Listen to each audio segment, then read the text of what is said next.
መንተባተብ አይደለም። እሺ ተቀበሏል ወይ? አሁን ይቀበሏል። እግዚአብሔር ያምላካል ማለት ዛሬም ላይ አማሌቅን እነሱ አጥፍተው መኖር የሚለውን ሀሳብ እነሱ ያነሱታል። አንተ ተቀበሏል? ትክክል ናቸው ቢያነሱት። አማሌቅና ዝክረ ስሙን ከሰማይ በታች ደመስሳለሁ ብሎ እግዚአብሔር ስላለ ያንን ቃል ፈጽማለሁ ብለው ካሉ ያላለቀ አማሌቃዊ ካለ እነሱ ቢያደርጉ እግዚአብሔርን ቃል የፈጸሙት ይላለሁ። ለምን እቃወማለሁ?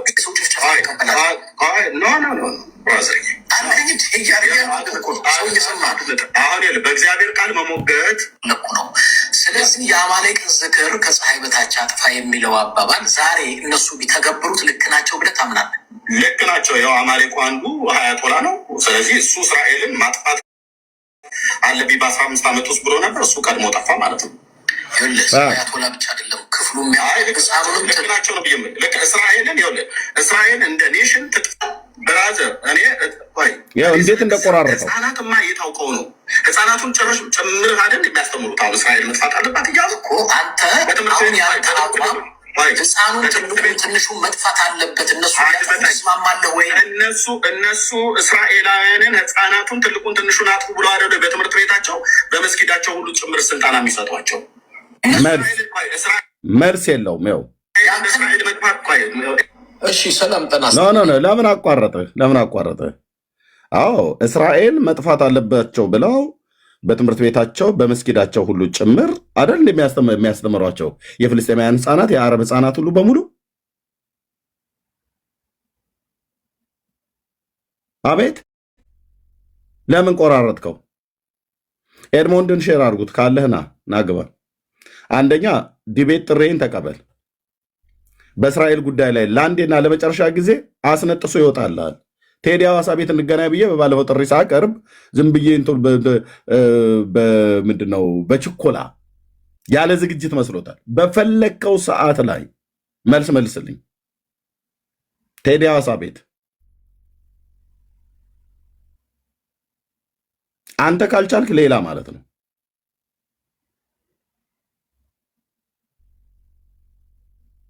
ቢብሊካል የሆነ እግዚአብሔር ቃል ላይ ቆሜ ነው የማወራው።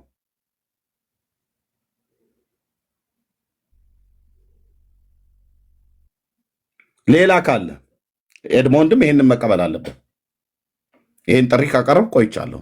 በባለፈው አንተ ቤት ከመጣው ነው።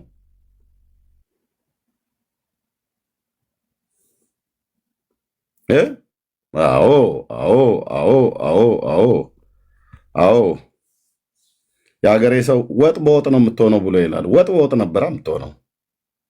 ምኑን ከምን አገናኝተው ታወራለህ? የእስራኤል ጉዳይ ላይ ለማውራት ምኑን ከምን አገናኝተህ? እንዳልኩ ፋኖ፣ ሸኔ፣ ኦነግ ምናምን ነገር እንደማለት ብልጽግና፣ አብይ፣ ደብረ ጽዮን እንደማለት አይቀልም።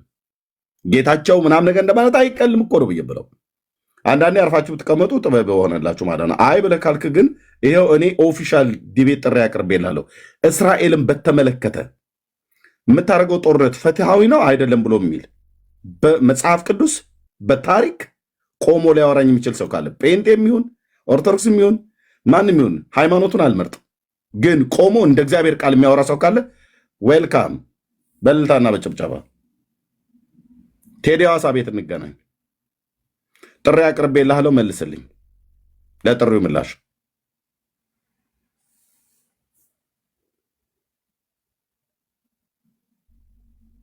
እሺ እንጠብቃለን። ሼር አድርጉት ለኤድሞንድ ማለት ነው። ወንድምነት ሰላም በልና ከዛ ቪዲዮን አሰምቸው ሙሉን ሪፍሌክት እናደርጋለን፣ ቆራርጦ በማቅረብ ማለት ነው። እሺ ወንድምነት ሰላም በል ብርክዬ። ኤርሚ እንዴት ነህ? ሰላም ብያለሁ። እኔ ጋር ዝናብ አለ ግን ድምጽ ይሰማል። የኔ ካረበሸ ሰላም ማለት እችላለሁ። ተባረክ። ያው በዚህ ሰዓት አልተለመድክምና ደስ ይላል። በዚህ አንዳንዴ ድንገት ሰርፕራይዝ ማድረግ እንኳን ደህና መጣ። ተባረክ። ሰላም ብያለሁ ክርስቲያን ወንድሞች ሁላችሁንም ከእግዚአብሔር ከአባታችን ከጌታም ከኢየሱስ ክርስቶስ ጸጋና ሰላም ከሁላችሁ ጋር ይሁን። ተባረኩ። ይሄ በጣም ወሳኝ ርዕስ ነው። በተለይ ደግሞ መጽሐፍ ቅዱስን በእግዚአብሔር መንፈስ ላጠና ሰው ምን እየተወራ እንደሆነ ይረዳል ብዬ አምናለሁ። በተለይ የብሉይ ኪዳን መጽሐፍትን ማጥናት የቻለ ሰው፣ ከዛ ቀጥሎ ደግሞ በአዲስ ኪዳን የተነገሩትን የእግዚአብሔር ተስፋዎች የተመለከተ ሰው ይህን ነገር ለመረዳት ይቸገራል ብዬ አላምንም። እኔ ተባረኩ። ጌታ ክርስቶስ ኢየሱስ ይባርክ። ኤርሚ አሰማንና በኋላ ሐሳብ እናነሳለን። ቴንክ ዩ ተባረክ ወንድምነት። እህትዬው እንኳን ደህና መጣሽ።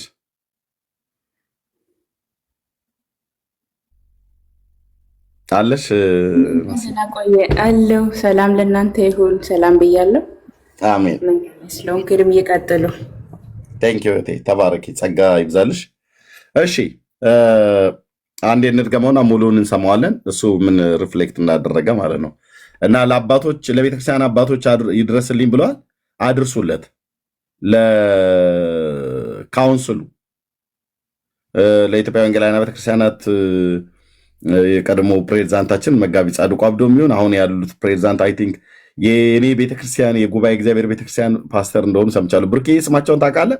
አሁን የአብያተ ክርስቲያናቱ ፕሬዚዳንት ነው ወይስ የአብያተ ክርስቲያናቱ ፕሬዚዳንት በፓስተር ጻድቁ ምትክ የተተካው የኔ ፓስተር ማለት ነው። የልደታ ጉባኤ እግዚአብሔር ቤተክርስቲያን ፓስተራችን ነው። ፓስተር ደረጀ ማለት ነው። ፓስተር ደረጀ ማለት ነው። ቴንክ ዩ ጉባኤ እግዚአብሔር ስለሆነ ጉባኤ እግዚአብሔር የኔ ወደ ጌታ ስመጣ የነበርኩባት ቤተክርስቲያን ስለሆነች ማለት ነው። ብርክዬም አሁን እዛ የሚያገለግልባት ቤተክርስቲያን ለሳቸውም አድርሱላቸው። እንደውም በደንብ በቃ ለፓስተር ደረጀ የሚሆን ለፓስተር ጻድቁ አብዶ የሚሆን ለካውንስሉ መሪዎች የሚሆን ለአባቶች ይድረስልኝ፣ ለቤተክርስቲያን አባቶች ብለዋል። ግን አባቶች መጥተው እስኪ ኤርሚያስ እዚህ ጋር ተሳስተሃል ብለው ይበሉ። አንድ አባት ማለት ነው። ለምን መሰለህ እንደዚህ በኮንፊደንስ ማወራው? የአምላኬን የእግዚአብሔርን ቃል በሚገባ ተረድቻለሁኝ። የምናገረው ፋክት ነው። ዲናይ ልታደርገው አትችልም። እንዲህ በአግራሞት ነው የምትሰማኝ፣ በአግራሞት ነው የምታየው። እንደዚህ ከንፈርን ጠምዘዝ አድርጎ የሚሆን ምንም ይሁን ማለት ነው። እሺ ስለዚህ ኦኬ፣ አሁን እኔ ልታወሩ የምትችሉ ሴቶችም ወንዶችም ኑ ግቡና አውሩ ነው ያልኩትኝ። ፔንቴ፣ ኦርቶዶክስ፣ ሙስሊም፣ አይሁዳዊ፣ ዋቴቨር ማንም ፖለቲካ ከኦነግሸኒም ከፋኖም ከብልጽግናም ከወያኔም ከየትኛውም ብቻ ፖለቲካ ፓርቲ ውስጥ የተደራጃችሁ መታችሁ በእስራኤል ጉዳይ ላይ እናወራለን ብላችሁ ካላችሁ ግቡ፣ ሴቶችም ወንዶችም ማለት ነው። እኔ አሁን የቸገረኝ ባልቴቱ ሁሉ ከየጓዳው ሊጡን እየጠረገ ቀሚሱ ላይ ወጥቶ እዚህ ኮሜንት የሚጽፍ ነው። ኖ እህት ዓለም ነይ ግቢና አውሪ። በእውቀት ዘመኑ የእውቀት ነው። ነይ ግቢና አውሪ። ናግባና አውራ ወንድም አለ። ግቡና አውሩ ከኔ ጋር ከፈለጋችሁ ኦፊሻል ዲቤት፣ ካልሆነስ ኮንቨርሴሽን እናደርገዋለን። የተግባቦትን ሕግ ጠብቀን እናወራለን ማለት ነው። ኦኬ ጋይድ በጣም ሰፊ ስለሆነ በተወሰነ ባለፈው ጦርነቱ ላይ አማሌቅን ሕፃኑንም ትንሹንም ትልቁንም ከብቱንም ምንም አጥፋው ብሎ ይላሉ። ትቀበሏል? አሁን እሱ ቃል ይሰራል። ዛሬ ላይ ለእነሱ ይሰራል። ለአንተስ? ለምሳሌ አማሌቅን ብሎ ያሉት የጠቀሱት የሳሙኤል መጽሐፍትን ነው አይደል የጠቀሱት? እሺ ነው አንድ ሳሙኤል መጽሐፍ ምዕራፍ 15 ሳሙኤል ነው ለሳኦል የተናገረ ሳሙኤል ለሳኦል የተናገረ ምዕራፍ 15። እሺ ተቀበሏል ወይ? አሁን ይቀበሏል። እግዚአብሔር ያምላክ ቃል ማለት ዛሬም ላይ አማሌቅን እነሱ አጥፍተው መኖር የሚለውን ሀሳብ እነሱ ያነሱታል። አንተ ተቀበሏል? ትክክል ናቸው ቢያነሱት። አማሌቅና ዝክረ ስሙን ከሰማይ በታች ደምሳለሁ ብሎ እግዚአብሔር ስላለ ያንን ቃል እፈጽማለሁ ብለው ካሉ ያላለቀ አማሌቃዊ ካለ እነሱ ቢያደርጉ የእግዚአብሔርን ቃል የፈጸሙት እላለሁ። ለምን እቃወማለሁ?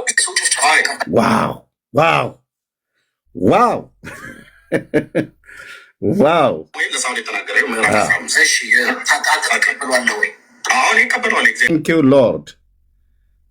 አቅም ይጠይቃል።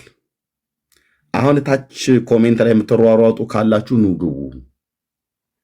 ይኸው እኔ እኮ ግቡ እያልኩ ነው። እህትየውና ወንድምነት ብቻ ናቸው የመጡት። ኑ ግቡ። ከጴንጤም ከፖለቲከኛም ከእስልምናም ከኦርቶዶክስም ከካቶሊክም በዚህ ጉዳይ እውቀት አለኝ፣ ላወራ እችላለሁ። የእስራኤልን ታሪክ ቢብሊካል ሂስቶሪ የእግዚአብሔርን ቃል መሰረት አድርጌ ልናገር እና ትክክል አለመሆንህን ኤርሚያስ ላሳይም እችላለሁ ብሎ የሚል ካለ ሱሪ የሚሆን ቀሚስ የታጠቀ ይምጣ። ግቡ፣ ገባ ገባ ብሎ ሼር አድርጓቸው ፕሊስ ወገኖች፣ እዚህ ያላችሁ ሼር አድርጓቸው። ስትገባ ተኮፍሰህ ትገባለህ። ስትወጣ ግን ዝናብ የደበደባት ዶሮ መስለህ ትወጣለህ ማለት ነው። በእውቀት ቴንኪው እግዚአብሔር መንፈስ ቅዱስ ለዘላለም ስም ይባረክ። እና የሳሙኤልን መጽሐፍ እኔ ልክደውን አሁን እግዚአብሔር በባሪያው በነቢዩ በሳሙኤል በኩል የተናገረውን አሁን አይሰራም ብዬ ልልህ ነው? ይሰራል። እግዚአብሔር በኢዩኤል የተናገረውን አይሰራም ብዬ ልልህ? በደንብ ነው የሚሰራው። ገና እንደውም ከዚህ በኋላ ዓለም እያየ የሚፈጸም ትልልቅ ትንቢት አለ ለእስራኤል የተነገረ።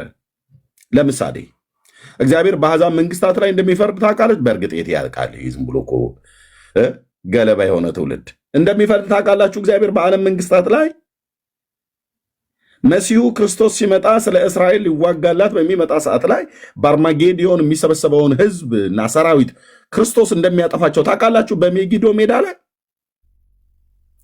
ታዲያ የህዝብ ጭፍጨፋን አንተ ትደግፋል? እኔ ከእግዚአብሔር ወገኔ ብራዘር፣ እግዚአብሔር በቃሉ ያለውን አዎ ነው ብዬ የምለው 4 ነጥብ። አንተና ዘርህን አጠፋለሁ ብሎ ካለ እግዚአብሔር ጻድቅ ነው፣ ትክክል ነህ፣ እግዚአብሔር ነው ብዬ የምለው። እንዴት ሼሞኒው እግዚአብሔር አልለውም። ዳር ትይዛለህ። እኔ ክርስቶስ አገልጋይ ነኝ። እግዚአብሔር ልክ ነው ያለው ልክ ነው ብዬ የምለው። እግዚአብሔር ልክ አይደለም ብሎ ያለው ልክ አይደለም ነው ብዬ የምለው እንጂ እግዚአብሔር ልክ ነው ያለውን ልክ አይደለም ብዬ አልልም። እኔ ማነኝ ብልስ ምን አመጣለሁ? እግዚአብሔር ትክክል ነው ያለውን እኔ እግዚአብሔር ወይ ትክክል አይደለም እንድለውን አልለውም። እንደነሱ ማለት ነው። አማሌቅና ዝክረ ስሙን ከሰማይ በታች ደመስሳለሁ ብሎ ያለው ማን ነው? ማን ነው? የምታውቁ ሰዎች ከታች ስሙን ጻፉ። አማሌቅና ዝክረ ስሙን ከሰማይ በታች ደመስሳለሁ ብሎ ያለው ማን ነው?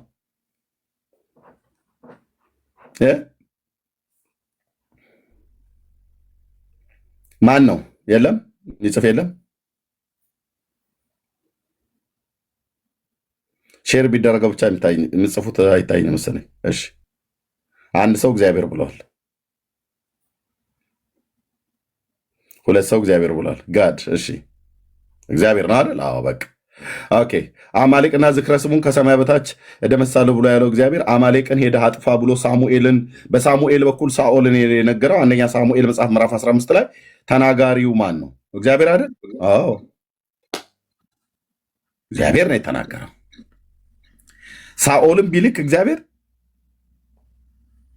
ሂድና አማሌቅን አጥፋ ብሎ ሲልከው በሳሙኤል በኩል የተናገረው እግዚአብሔር ነው? እግዚአብሔር አይደለም? እግዚአብሔር ነው። ሳሙኤል ከራሱ አንቅቶ እንደሚባለው ከራሱ አውጥቶ ነው የተናገረው? አይደለም፣ ከጌታ ሰምቶ ነው።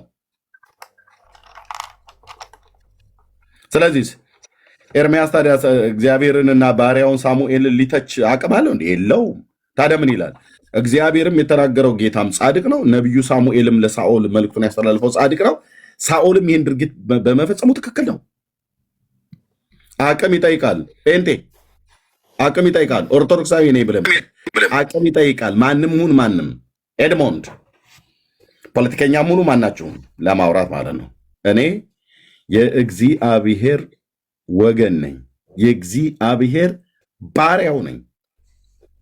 ሀሳብ እነሱ ያነሱታል። አንተ ተቀብሏል። ትክክል ናቸው ቢያነሱት። አማሌቅና ዝክረ ስሙን ከሰማይ በታች ደመስሳለሁ ብሎ እግዚአብሔር ስላለ ያንን ቃል ፈጽማለሁ ብለው ካሉ ያላለቀ አማሌቃዊ ካለ እነሱ ቢያደርጉ የእግዚአብሔርን ቃል የፈጸሙት እላለሁ። ለምን እቃወማለሁ? ፋክት። ይህን መዶሻ ትችላለህ? አችለውም። ይህን መዶሻ አችለውም። ፀጉር ቢኖርህ ከላህ ላይ ውልቅ ብሎ እስኪወልቅ ድረስ ድራሽ አባቱ ይጠፋል። ይህን መዶሻ ትችላለህ? አትችለውም። ቃሌ ድንጋዩን እንደሚያደቅ እንደ መዶሻ አይደለምን ብሎ ስላለ ማለት ነው። መዶሻውን አስይዞኛል እኮ ነው ብዬ የምልህ ጌታ ኢየሱስ ቅዱስ ቃሉን ማለት ነው። ፋክት። ትቀበለዋለህ አትቀበለውም ብለህ ትላለህ እንዴ? እግዚአብሔር አምላኬ ነው የተቀበልኩት፣ በውስጤ ያለ መንፈሱን ያኖረ። ሳሙኤል የእግዚአብሔር ባሪያ ነው። ሳኦል የእግዚአብሔር ባሪያ ነው በወቅቱ። እስራኤል የእግዚአብሔር ባሪያ የእግዚአብሔር ሕዝብ ነው።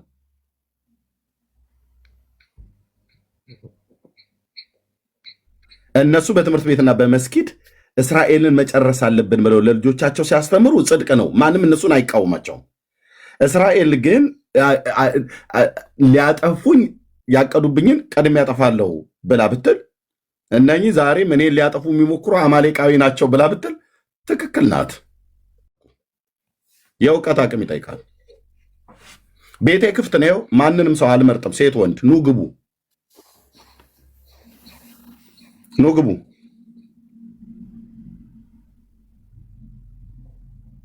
እኔ እንኳን ብቻዬን ሆነ ኑ ግቡ። ውዳሴ ያለ እግዝእትነ ማርያም ድንግል ወላዲተ አምላክ ዘይትነበብ በዕለተ ሰሉስ እያለ ብሎ የሚለውንም ደብተራ ጥራውና በዚህ ጉዳይ ላይ የሚያወራ ካለ ይምጣና ያወራ።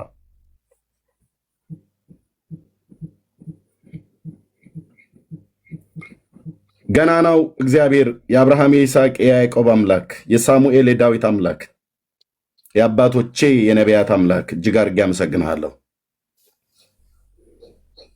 በጽድቅ ያሰለጠንከው ቃልህን ያስተማርከው በጽድቅ ቃልህን ይናገራል። ጽድቅ ሁል ጊዜ እያሸነፈች ትኖራለች። እንደዚህ ነው ከንፈር የምናስነክሰው ማለት ነው። ካኑ ማብራዘር አቅም ይጠይቃል። ቪዲዮን ቆራርጠህ አታስቀምጠው፣ ሙሉን አስቀምጠው የተናገርኩበትን። በእርግጥም በዛን ቀን የነበረውን ነገር ያልሰሙ ሰዎች ካሉ እንዲሰሙት ማለት ነው። ዩቲዩብ ላይ ሂዱና ግቡና ስሙት። ሰውም የሚሰጠውን ኮሜንትም ስሙት። እኔም እሱ የተናገርነው ስሙ። የዲቤት ጥሪ አድርጌለታለሁ። ኤድሞንድ እባክህ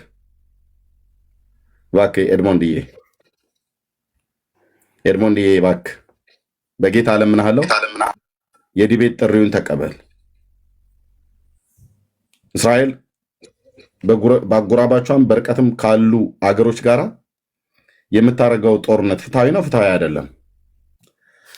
እኔ እንደውም ከፍል አድርገው ትንቢታዊ ነው ወይስ ትንቢታዊ አይደለም? እስራኤል የምታደርገው ጦርነት አቅም ይጠይቃል። ይሄን ለማውራት አቅም ይጠይቃል።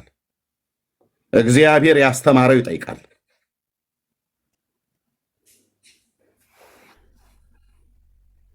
እስራኤል ያደረገችው ጦርነት የምታደርገው ጦርነት ትንቢታዊ ነው ወይስ ትንቢታዊ አይደለም? ኑ ግቡ እስኪ።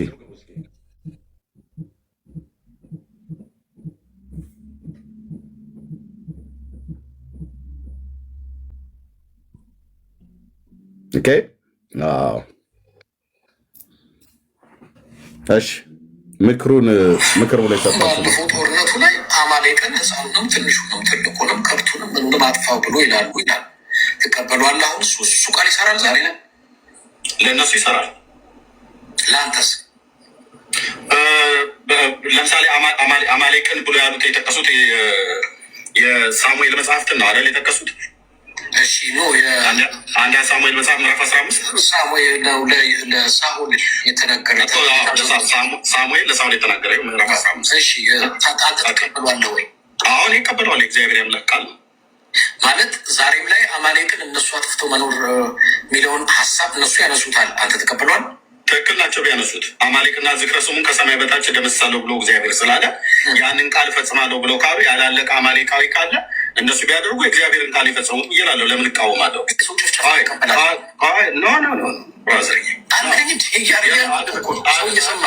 አሁን በእግዚአብሔር ቃል መሞገት ልኩ ነው። ስለዚህ የአማሌቅን ዝክር ከፀሐይ በታች አጥፋ የሚለው አባባል ዛሬ እነሱ ቢተገብሩት ልክ ናቸው ብለህ ታምናለህ? ልክ ናቸው። ያው አማሌቁ አንዱ ሀያቶላ ነው። ስለዚህ እሱ እስራኤልን ማጥፋት አለብኝ በ15 ዓመት ውስጥ ብሎ ነበር። እሱ ቀድሞ ጠፋ ማለት ነው። ይኸውልህ ስለ አያቶላ ብቻ አይደለም ክፍሉ ልክ ናቸው ነው ብዬ እስራኤልን ይኸውልህ እስራኤል እንደ ኔሽን ትጥፋ ብራዘር። እኔ ስለ ህፃናትማ የታውቀው ነው። ህፃናቱን ጭምር አይደል የሚያስተምሩት? አሁን እስራኤል መጥፋት አለባት እያሉ እኮ አንተ በትምህርት ህፃኑን ትንሹን መጥፋት አለበት። እነሱ ስማማለህ ወይ? እነሱ እስራኤላውያንን ህፃናቱን ትልቁን ትንሹን አጥፉ ብሎ አደ በትምህርት ቤታቸው በመስጊዳቸው ሁሉ ጭምር ስልጠና የሚሰጧቸው እስራኤል መጥፋት። እሺ ሰላም ጤና ይስጥልኝ። በጣም ሰፊ ስለሆነ በተወሰነ መልኩ ነው እንደምትኳችሁ። ወንጌላዊ ኤርሚያስ ይባላል። በጣም በተሳሳተ መጽሐፍ ቅዱስ በብሉይ ኪዳን ሳሙኤል ልክ ለሳኦል እንዳዘዘው ሳኦል ደግሞ በወቅቱ ያው የአማሌቃውያን ዝክር ከፀሐይ በታች እደመስሳለሁ፣ ሕፃኑን ትልቁን ትንሹንም አጥፋ ብሎታል። ስለዚህ ዛሬም ይሄ ቃል ይሰራል። ዛሬም እስራኤሎች ቢተገብሩት ልክ ናቸው፣ ቢያጠፏቸው ልክ ናቸው የሚል ሀሳብ እንግዲህ ወንጌላዊ ኤርሚያስ ነው የሚባለው። እኔ ቤት መጥቶ ነው በቲክቶክ ሲወያይ ያለው። በጣም ደንግጫለሁ። የመሰለኝ የአዲስ ኪዳን አማኝ፣ የአዲስ ኪዳን ሰባኪ፣ የአዲስ ኪዳን ደህንነት በአጠቃላይ የገባውን የመሰለኝ በጣም ልመክረው፣ ወይንም ደግሞ አዲስ ኪዳን ምን እንደሆነ በኪዳን ደረጃ ላስረዳው። ኪዳን ራሱ ምን ማለት እንደሆነ፣ ደህንነት ምን ማለት እንደሆነ። ነገር ግን እሱ ኤድሞንድ እንደው በጌታ በመድኃኔዓለም በጌታ ቤት እንደምትቀደመኝ አውቃለሁ። ሽብሸባ ኳየር ላይ እንደነበርክም ሰምቻለሁ። ከነ ሊሊ ከነ ቤተልሔም ወልዴ ምናምን ነገር ጋር ማለት ነው። በቃ እኔ ይቅርታ አሁን ይህን ቀጥዬ ስናገር እንደው ናቅ ሰውን ትንቃለህ ተብዬ እንዳልባል አንተ እኔን በአዲስ ኪዳን በብሉይ ኪዳን ልትመክረኝ፣ የብሉይ ኪዳን የአዲስ ኪዳን ልዩነት ለኤርሚያስ ልታሳይ እንዴት? ታው እንጂ በመድኃኒዓለም በጌታ ቤት እኮ ስለቀደሙ አይደለም እንዴ? ብዙዎች እኮ አሉ በለውጡ ዘመን በጃንሆይ ዘመን በሚኒሊክ ዘመን ነው ጌታን የምናውቀው ብለው ገና ግን በመንፈሳዊ ዓለም ገላትያ መጽሐፍትን እንኳን አውጡ ተብሎ ሲባሉ ወደ ብሉይ ኪዳን የሚገለብጡ ማለት ነው። እኔ ይቅርታ አድርግልኝ፣ መቼም ምክር አልቀበልም ብዬ አይደለም። ልትመክራኝ ትችላለህ፣ እንደ እድሜም ትልቅነት ማለት ነው። እንዳልኩት ነው መጽሐፍ ቅዱስ ላይ ማውራት፣ በእስራኤል ጉዳይ ማውራት፣ በኢራንና በእስራኤል ጉዳይ ላይ ማውራት ትንሽ የመካከለኛው ምስራቅ ሀገሮችን ታሪክ ማጥናት ይጠይቃል። አንድ ከምንም በላይ የአምላክን የእግዚአብሔርን ቃል ማጥናት ይጠይቃል። የነቢያቱን መጽሐፍት ብሉይ ኪዳንን በደንብ ከስሩ በደንብ ማገላበጥ በደንብ ማየት ይጠይቃል። ግን ባልከፋ እኔ ምክር አልቀበልም ብዬ አልልም።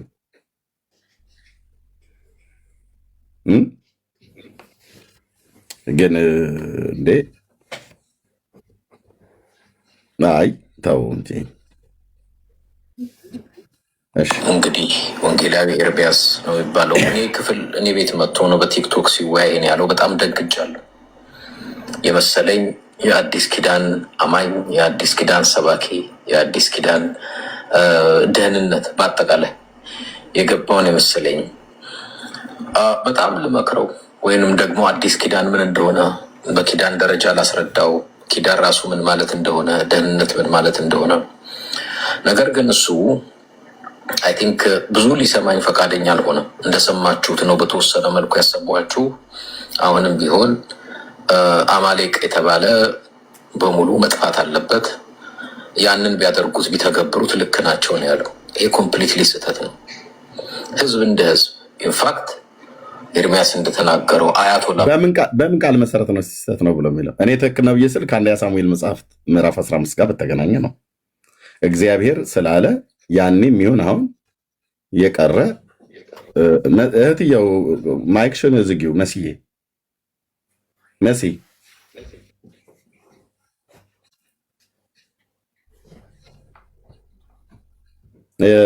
አልዘጋለኝ። እሷ እህትየው አለሽ መሲ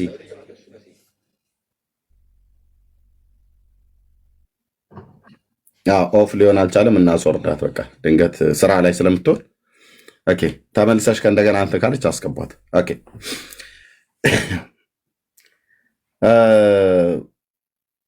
ኦኬ መልካም። ምንድነው ልመክረው ነው አደለ ያለው? የዛን ቀን እኔ ሊመክረኝ ነበር ሄድኩት፣ ምክር ፍለጋ ነበር ሄድኩት። በጣም ብዙ ጊዜ እንደውም ታግሼ ሰምቼዋለሁ። በእስራኤል ላይ የሚናገረውን የንቀትና የማንጓጠጥ ንግግር መብት አለው፣ ይችላል። እስራኤልን ማንም አይናገረው እያልኩ አይደለም። እኔ ለእስራኤል ጥብቅናም ልቆምለትም አይደለም። ግን እንደ እግዚአብሔር ቃል ደግሞ ጥብቅና ብቆምለትም አላፍርበትም።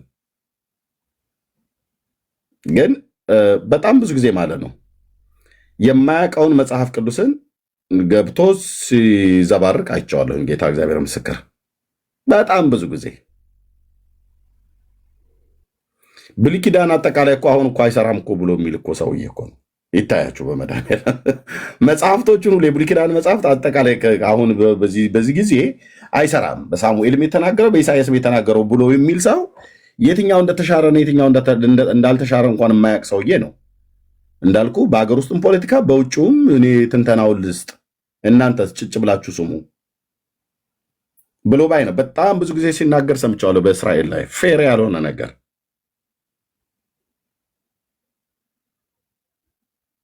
በእርግጥ ድጎማ ሊያገኝ ይችላል። አይዶን አናውቅም። የአያቶላ መንግስት በኪሱ ሊያስገባለት የሚችለው ነገር ሊኖር ይችላል። ካልሆነ በስተቀር በዚህን ያህል ልክ የእግዚአብሔርን ህዝብ የኪዳን ህዝብ የሚባል እኮ የለም ማለት ደግሞ እኮ አይገርማቸውም? እስራኤል የሚባለው አሁን የመካከለኛ ምስራቅ ላይ የተቀመጠው ህዝብ እሱ የኪዳን ህዝብ ተብሎ አይባልም። ፌክ የሆኑ እስራኤላውያን ናቸው አሉ እንዳይሰሙ።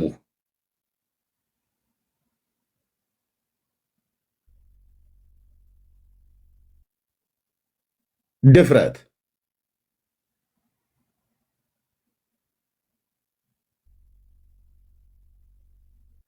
ነገሩ ሰው የፈለገውን ቢለፈልፍ እስራኤል የሚነክሳትና ማይነክሳትን ለይታ ታውቃለች።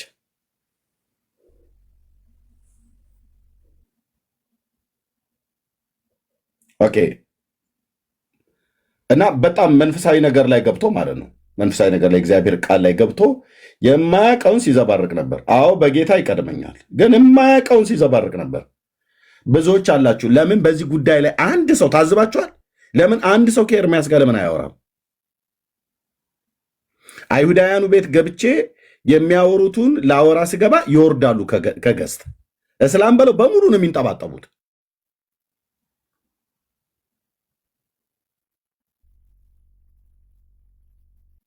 እሺ ሊያወራ የሚፈልግ ሰው ካለ ይምጣ።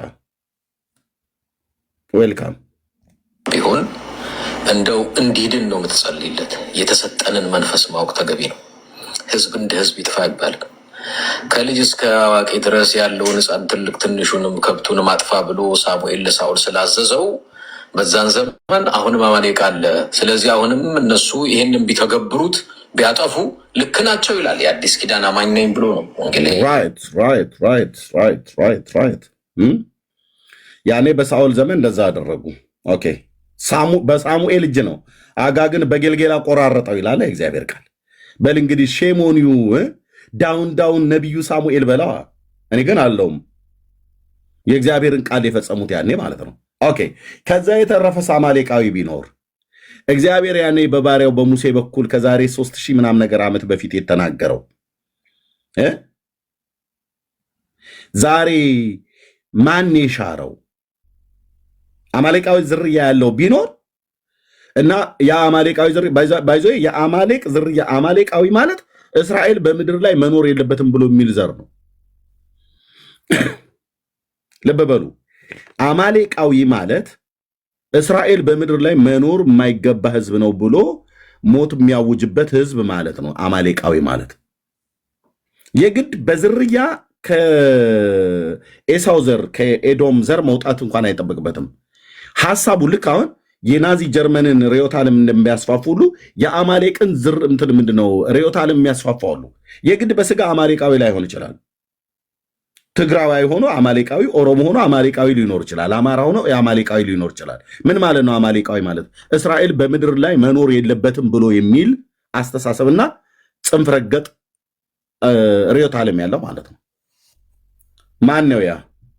አባቱም ወይ አያቱም ወይ ቅድመ አያቱም ሊሆን ይችላል። የአያት ወላ ልጅ ማለት ነው። ራሱ ኤድሞንድም እንደዛ ይመስለኛል። ዝም ብዬ ሳየው ወደ አፍንጫው አካባቢ ከአያት ወላ ጋር ይመሳሰሉ ብለህ ነው።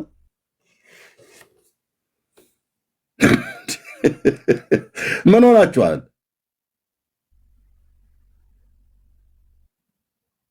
ቆይ ምንድን ነው የሆናችሁት ወገኖቼ? እንዴ አይመስልም? ሀያት ወላ ወገኖች፣ አንዳንዴ እኮ መነጽር ማድረግ አለብኝ መሰለኝ። ኦኬ አማሌቅ ማለት እስራኤል በምድር ላይ መኖር የለበትም ብሎ የሚል ህዝብ ነበር፣ ዘር ነበር።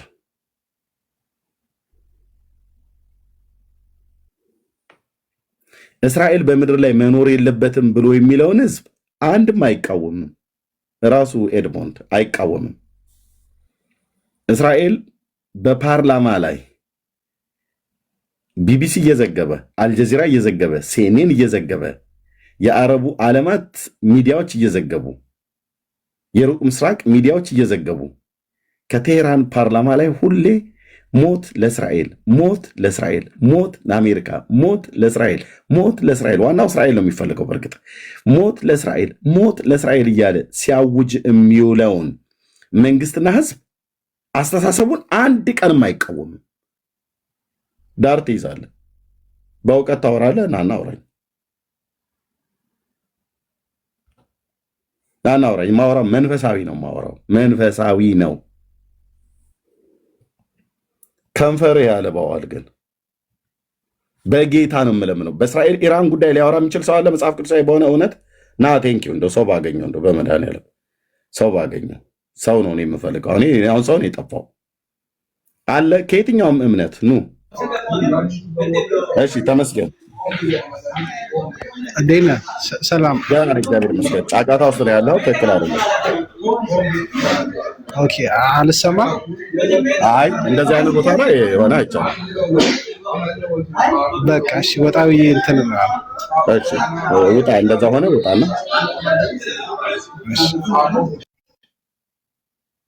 እሺ ተመልሰህ መምጣት ትችላለህ። ኦኬ ግቡና ማውራት እንችላለን።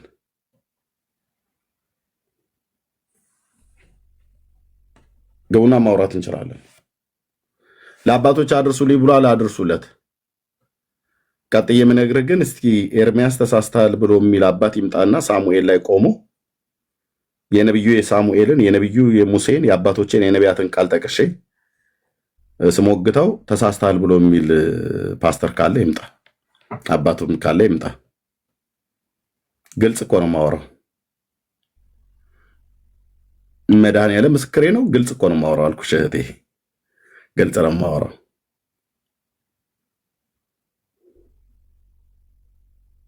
እሺ ካላችሁ ኑ ለማለት እወዳለሁ። ቴንኪው። እሺ አይ ነው አዳዲስ ብቅ ያሉ አገልጋዮች ናቸው። አዝናለሁ። በትክክል ሳታስተምሯቸው፣ ደህንነት ሳታስተምሯቸው፣ ቃል ኪዳን ምን እንደሆነ ሳታስተምሯቸው ወደ አገልግሎት ነው ያመጣችኋቸው። ዛሬ አዲስ ኪዳን ራሱ ምን እንደሆነ፣ የተቀበልነው መንፈስ ምን እንደሆነ፣ ደህንነት ምን እንደሆነ ይህንን ሁላ እንደው ጠላት ቢራባ ብለው ቢጠማ ጠጣው አይደለም። በብሉይ ኪዳን ጊዜ አስወግዷቸው ተብሏል፣ ግደሏቸው ተብሏል፣ ምን ተብሏል። ዛሬም ይሄን ቢፈጽሙት ልክ ነው። ይሄ በጣም በጣም ትልቅ አደጋ፣ ትልቅ ስህተት ነው። ምናልባት የወንጌላዊ ኤርሚያስ ቤተክርስቲያን ካላችሁ የሚመለከታችሁ አባቶች፣ የቤተክርስቲያን መሪዎች በትክክል አዲስ ኪዳንን ቃል ኪዳን ምን እንደሆነ፣ የክርስቶስ ኪዳን ደም ምን እንደሆነ፣ የተቀበልነው መንፈስ ምን እንደሆነ፣ በአዲስ ኪዳን እና በብሉይ ኪዳን መካከል ያለው ልዩነት ምን እንደሆነ ይህንን በትክክል ብታስተምሩት ኤድሞንድ እያስተማሪ እኮ ጠፋ። አንተም ደግሞ ጌታን ትተህ ወንበር ተጋዳ ላይ እያልክ ዲቤህን ይዘህ እየቀጠቀጥክ ከወያኔ ጋር ሼሼ ገዳሜ ነው። ፋኖን መሳደብ ነው፣ ሸኔን መሳደብ ነው፣ አብይ እያልክ መዘርጠጥ ነው። ቸርች ማን ያስተምረን? ኤድሞንድ አንተ አይነቶች እኮ ትተወጡ። እንዳንተ አይነት ቆንጅ እያስተማሪ እምበር ተጋዳ ላይ ብለህ ከምትል ለምን ወደ ቸርች ተመልሰህ አታስተምረንም?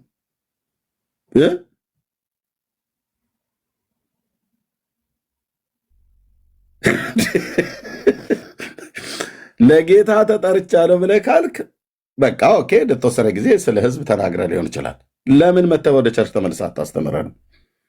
አሁን እንደዚህ አይነት አምልጦ የመጣ ወንጌላዊ በትክክል ደህንነት አላስተማራችሁትም አለ። ደህንነትን እስቲ ተመልሰን አናስተምረን። በቃ ፋክት ማይክ ይዘህ ነበር ስዘምር የነበረው። በቃ አለቅ እና ከዛው ከዘማሪዎቹ ከሽብሸባ ኳይሮቹ መካከል ትንሽ ከሌሎቹ ይልቅ ትንሽ የእግዚአብሔርን ቃል ያ ቃል ተብሎ የምትባል ነበርክ። በቃ እንደሱ አድርጋል። ይኸው ነው ታሪክ፣ ሌላ ምንም ነገር የለም። ከዛ ውጭ እኔ ሶሻል ሚዲያ ላይ ሳቅህ እንደ ይሄ ሰውዬ ብዬ ስለው ኧረ ኤርሚ ሽብሸባ ኳይር ውስጥ እኮ የነበረ ሰው ነው፣ የድሮ ጴንጤ ነው አሉኝ። የአሁኑስ እንበር ተጋዳ ላይ ክሩት ብትመልሱት በጣም ጥሩ ነው። አለበለዛ የተሳሳተ አመለካከት፣ የተሳሳተ ትምህርት በማስተማር ብዙዎቹ እንዲድኑ ሳይሆን እንዲጠፉ ምክንያት ይሆናል። የተሳሳተ አቋምና ትምህርት ይዘው እንዲጓዙ ያደርጋል። እኔ ቢሰማኝ ብዙ ሞክሬ ነበረ፣ ግን ሊሰማኝ ብዙ ፈቃደኛ አይደለም። ስለዚህ ምናልባት ሊሰማችሁ የሚችሉ የቤተክርስቲያን አባቶች ግን ቁጭ አድርጋችሁ አዲስ ኪዳንና በብሉይ ኪዳን መካከል ያለውን የኪዳን ልዩነት የደም የአዲስ ኪዳን በምን ላይ እንደተመሰረተ አሁን በአዲስ ኪዳናችን ላይ ውጊያችን ከደምና ከስጋ ጋር እንዳልሆነ ይጥፋ የሚባል ንጉስም ይሁን መሪም ይሁን ህዝብም ይሁን እንደሌለበት በፖለቲካ አመለካከት ከሆነ ሌላ ጉዳይ ነው።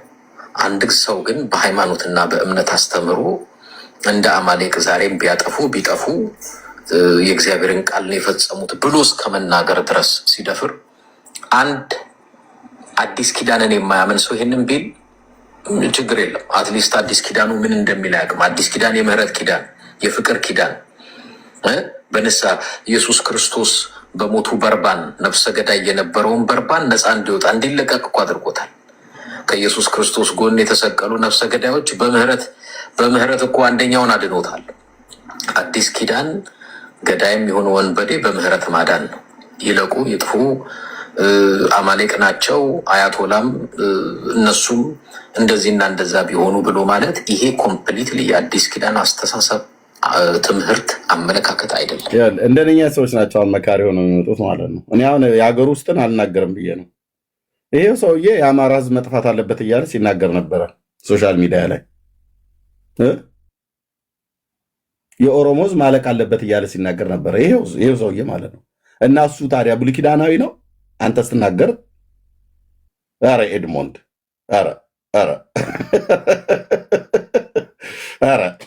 ኧረ ተውም አንተዬ ተው ስልህ ይላል የአገሬ ገበሬ። ተው ስልህ እንደ ሰው ሁሉ ባልታጠበ ፊቱ እየወጣ ዝም ብሎ ለመወንጀል ራስህ ስትናገር የነበረው በሀገር ውስጥ ፖለቲካ እንኳን ራሱ አልሰማናችሁም እንዴ? ብዙዎች እኮ ክርስቲያኖች ነን ብላችሁ ያላችሁት በዚህ በባለፈው እኮ ጦርነት ኢትዮጵያ ውስጥ በተነሳው እኮ ጦርነት እኮ አየናችሁ። ከአማራም ከኦሮሞም ከትግሬም ከምናምን ነገር የወጣ በሙሉ አየናችሁ እኮ። የተገለጣችሁ ተገለጥ፣ መርዛችሁን ታፋችሁ አየን።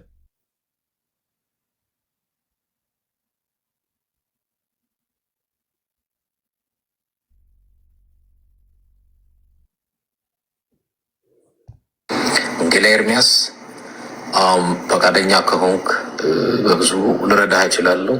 ኪዳንና ኖ እርዳታ አይደለም የምፈልገው እኔ በዛም ቀን ተናግሬያለሁ። ዲቤት ነው የምፈልገው። ኤድሞንድዬ እርዳታው ለጊዜ ይቆይ።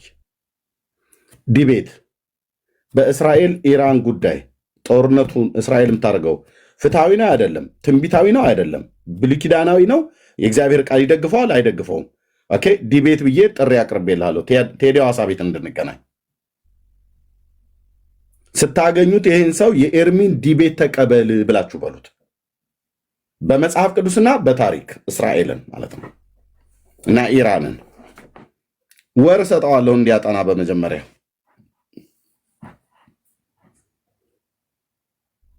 ከዛ ጦርነቱን እስራኤል የምታደርገው ፍትሐዊ ነው ፍትሐዊ አይደለም ብሎ የሚለው ማለት ነው።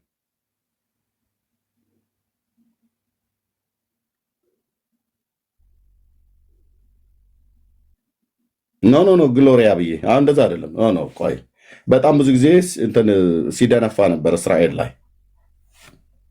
እኔ ነኝ ሁሉን ነገር የማውቀው በእኔ በኩል ካላለፈ በስተቀር እያለ ሲል ነበር። እኔ ዲቤቱ ነው ፈልገው። እኔ አሁን ኤድሞንድ እኔ አንተን እርዳታ አልፈልግም። ምን ያደርግልኛል? ዘረኝነት ውስጥ የተዘፈቀ ፖለቲከኛ የሆነ ሰው ለእኔ ምክር ሊሰጠኝ ማለት ነው። ዘረኝነት ውስጥ የተዘፈቀ አማራሁን፣ ትግሬ፣ ኦሮሞን፣ ከምባታ፣ ወላይታውን፣ ሀዲያ አይመለከተኝም። ዘረኝነት ውስጥ የተደፈቀ ጴንጤ እኔ ሊመክር መብት የለውም፣ አይችልም። ምክርን ፍለጋ ከሱ አልሄድም። አይምሮን ያስተካክል፣ ልቡን ያስተካክል። ሰው በእግዚአብሔር መልክና አምሳል የተፈጠረው አማራ፣ ኦሮሞ፣ ትግሬ፣ ከምባታ፣ ሀዲያ ብዬ በፍጹም አልለይም። ምድር ሁሉ የእግዚአብሔር ናት። ዓለምና በሷ ውስጥ ያለውን ሁሉ ጌታ ፈጥሯል። አለቀ። እና ያንተን እርዳታን ያልፈለግኩ ስፔሻሊ አዲስ ኪዳን ምን እንደሆነ ለማወቅ ፈቃደኛም ካልሆንክ ከሚያውቁ ሰዎች ጠጋ ብሎ አለበለዛ ምናልባት በሚዲያው ላይ አንዳንድ ጊዜ እንደው ማንም የቆመ መስለው እንዳይወድቅ ይጠንቀቅ ነው። አንዳንድ ሁሉም አስተማሪዎች ብዙዎቻችሁ መካሪ ለመሆን አትምጡ። እሺ እኔ በጣም በዚህ በኢትዮጵያ ፖለቲካ ውስጥ በጣም ብዙ ነው የታዘብኩት። አማራ ሆኖ ትግሬውን መጥፋት አለበት ሲሉ የነበሩ በጣም ብዙ ማቃቸው አሉ። የትግሬ ህዝብ መጥፋት አለበት ሲራገሙ የነበሩ ሰዎች አውቃለሁ። ከፌስቡክ ጀምሮ ፌስቡክ ሁሉ ጨምሮ ማለት ነው። እንዴት እያሉ ህዝብን እንደ ህዝብ ሲረግሙ ማለት ነው። አልቅሼ የጸለይኩበት ቀን አለ። እውነቴን ብዬ የምላችሁ በትግራይ ህዝብ ላይ እንደዚ አይነት የእርግማን ቃል ሲያወርድ አንድ ሰው በጣም ነው እኔ ይሄ ሰው በቃ ክፉ መንፈስ ነው ያለበት ነው ብዬ አልኩት። አይባልም እኮ ወንድሞች እናቶቼ፣ ስንት የሚራገሙ ማለት ነው። ምን አደረገ የትግራይ ህዝብ ምትረግመው? ምን አደረገ የአማራ ህዝብ ምትረግመው? የጠገበ ፖለቲከኛ እዛው እርስ በርሳቸው የሚረጋገጡበት እዛው ይረጋገጡ። የኦሮሞን ህዝብ የምትረግመው ህዝብን እንደ ህዝብ ማለት ነው። አንተ እንደዛ ብለው ከሚሉ መካከል አንዱ ነበርክ። ምን አደረገና ነው የአማራ ህዝብ መጥፋት አለበት ተብሎ የሚባለው? የትግሬ ህዝብ መጥፋት አለበት እንደ ህዝብ መባል ያለበት ለምንድን ነው እኮ ነው ብዬ የምለው። ህዝብ የእግዚአብሔር ነው። የጠገበ ፖለቲከኛ እዛው እርስ በርስ ይናጭ። ወያኔ፣ ፋኖ፣ ጋኖ፣ ኦነግ ሸኔ፣ ብልጽግና ጓት የዛው ይናጭ። ህዝቡ ለቀቅ አድርጉት። ህዝቡ የእግዚአብሔር ነው። እንደዛ ብለህ ስትል የምትውል ሰውዬ መተህ በኢራንና በእስራኤል ጦርነት መካከል ምክር እኔ ልሰጥ እፈልጋለሁ፣ አዲስ ኪዳን ብሉይ ኪዳን አታውቅም ትለኛለህ?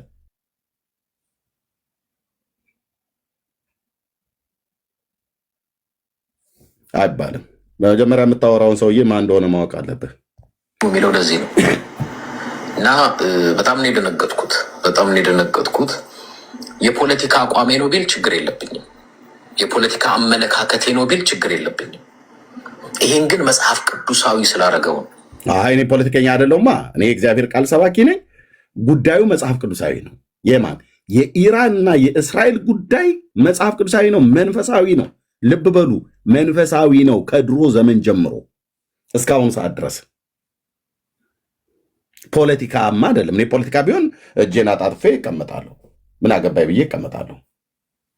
መጸለይ ካለብኝ ጸልያለሁ ማለት ነው። ያው አንዳንድ ጊዜ ህዝብን እንደ ህዝብ እንደዚህ እንኳን የሚናገሩት የሀገራችን ነው የኢትዮጵያ ነው እንኳን ራሱ እንኳን ገብቼ እንኳን እንደ ፖለቲከኛ እንደዚህ ምናምን ነገር ብዬ አይደለም። ሀሳብ ግን እሰጣለሁ። የብልጽግና መንግስት ይሁን አብይ ይሁን መለስ ይሁን ደርግ ይሁን ትክክል ያላደረገውን ትክክል አይደለም፣ ትክክል የሆነው ትክክል ነው እላለሁ። ከማናቸው መንግስታት መልካምም መጥፎም ነገር አለ።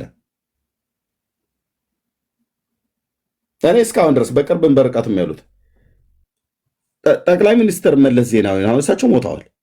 አልፈው ዘሮቻቸውን ሁሉ ጭምር የሚራገሙ ሰው አሉ። እንዴ አይባልም እኮ ወንድሞች እናቶቼ፣ ለምን እንዲህ ትላላችሁ ብያልኳቸው ሰዎች አሉ፣ በአካልም በሚዲያም ላይ። ለምን እሱ ነው እንደዚህ አድርጎ እሱ ነው እንደዚህ አድርጎ። እንደ አንድ ፖለቲከኛ ታዲያ ውቀሰው። እሺ ሙት ወቃሽም ከሆንክ ውቀሰው። አልፎ ተርፎ ዘሩን ምናምን ነገር ኖ፣ እንዲህ አይነት ጭፍንነት የለም። ኖ ብራዘር። ደግሞ ጠቅላይ ሚኒስትር መለስ ዜናዊ ብቻ አይደለም ሲያጠፋ የነበረው በዚህ ምድር ላይ የኢትዮጵያ መንግስታት በሙሉ የነበሩትም አጥፍተዋል፣ ያለፉትም አጥፍተዋል፣ አሁንም ያሉት አጥፍተዋልም፣ ያለማሉም፣ ያጠፋሉ። የአብይ መንግስት ልማት ብቻ ነው እንደሚሰራው። ጥፋት አያጠፋም? ያጠፋል። ጥፋት ብቻ ነው ደግሞ ያጠፋው? ልማት ሳይሰራም ይሰራል። መለስስ እንደዛ አልሰራም? ሰርቷል። በዘመኑ በመለስም ዘመን ጥፋት አለ፣ ልማት አለ። ፋክት። እንኳን በመለስ ዜናዊና በአብይ መንግስት ውስጥ አይደለም በዳዊት መንግስት ውስጥ እንኳን ስህተት ተገኝተዋል። ቻለው እንደ ልቤ የተባለው ይዲዲያ ተብሎ የተጠራው ሰለሞን እንኳን እንደ ልቤ የተባለው ዳዊት ይዲዲያ የተባለው ልጁ ሰለሞን እንኳን በመንግስታቸው ውስጥ ስህተት ተገኝተዋል። በመንግስት ውስጥ ስህተት የማይገኝ የእግዚአብሔር መንግስት ብቻ ነው። የክርስቶስ መንግስት ብቻ ነው፣ ስህተት አይገኝበትም። ፍትህ እንደ ውሃ የሚፈስበት መንግስት ነው የክርስቶስ መንግስት። በዳዊት መንግስት ውስጥ ግን የፍትህ ጉድለት ነበር። ከዚህም የተነሳ ነው ልጁ አቢሻሎም ተነስቶ በዳዊት መንግስት ላይ እኔ እኮ ማንም እንደ የተበደለ ቢኖር ወደ እኔ ቢመጣ እኔ ጥሩ አድርጌ ፈርድልህ ነበር ከአባቴ ይልቅ እያለ ሲናገር የነበረው ማለት ነው። ከዚህም የተነሳ ነው አቢሻሎም በዳዊት ላይ ተነስቶ አምጾበት መፈንቅለ መንግስት ሊያደርገው የሞከረው ማለት ነው። ስህተት አለባቸው አይደል? አዎ ስህተት አለባቸው የምድር መንግስታት። እንግዲህ ታጩ ዳዊት እንደ ልቤ የተባለ ሰለሞን ይዲዲያ ተብሎ የተባለው እንኳን በሱ መንግስት ውስጥ ስህተት ነበረ ተገኝቷልም። እንኳን በመለስ እንኳን በአብይ እንኳን በመንግስቱ ወይ እንኳን በምናም ነገር ማለት ነው። ስለዚህ መንግስታት ለሀገር መልካም አድርገዋል፣ መጥፎም ነገር አድርገዋል ሁላቸውም። አፄ ሚኒሊክ ኢትዮጵያን ገሏት ሄደ፣ በጣም ነው የሚያሳዝነው ይላሉ። አፍክን ያዝ፣ አፍክን ያዝ። ንጉሱ ኢትዮጵያን ገለዋት ነው የሄዱት። እውነት ለኢትዮጵያ መልካም ነገር አፄ ሚኒሊክ አልሰሩም? ሰርተዋል፣ ሰርተዋል። አፍክን ያዝ። ይሄ ዝም ብሎ በስሜት ፈረስ ላይ ወጥቶ እንደ መጋለብ አይደለም። አፋችሁን ያዙ ወንድሞች እናቶች፣ ነውር ነው። አፄ ዮሐንስ ለኢትዮጵያ አንድነት የሰሩት የለም? አፄ ቴዎድሮስ የሰሩት የለም? አለ። እንደዚሁም በዘመናቸው ደግሞ መጥፎ ነገርም አልሰሩም? ሰርተዋል። በእውቀትም ያለ እውቀትም ማለት ነው። ስለዚህ ሚዛናዊ ይሁን፣ ሚዛናዊ ይሁን። መንግስቱ ኃይለማርያም ለኢትዮጵያ ምንም የበጀው ነገር የለም ይለ ብራዘር።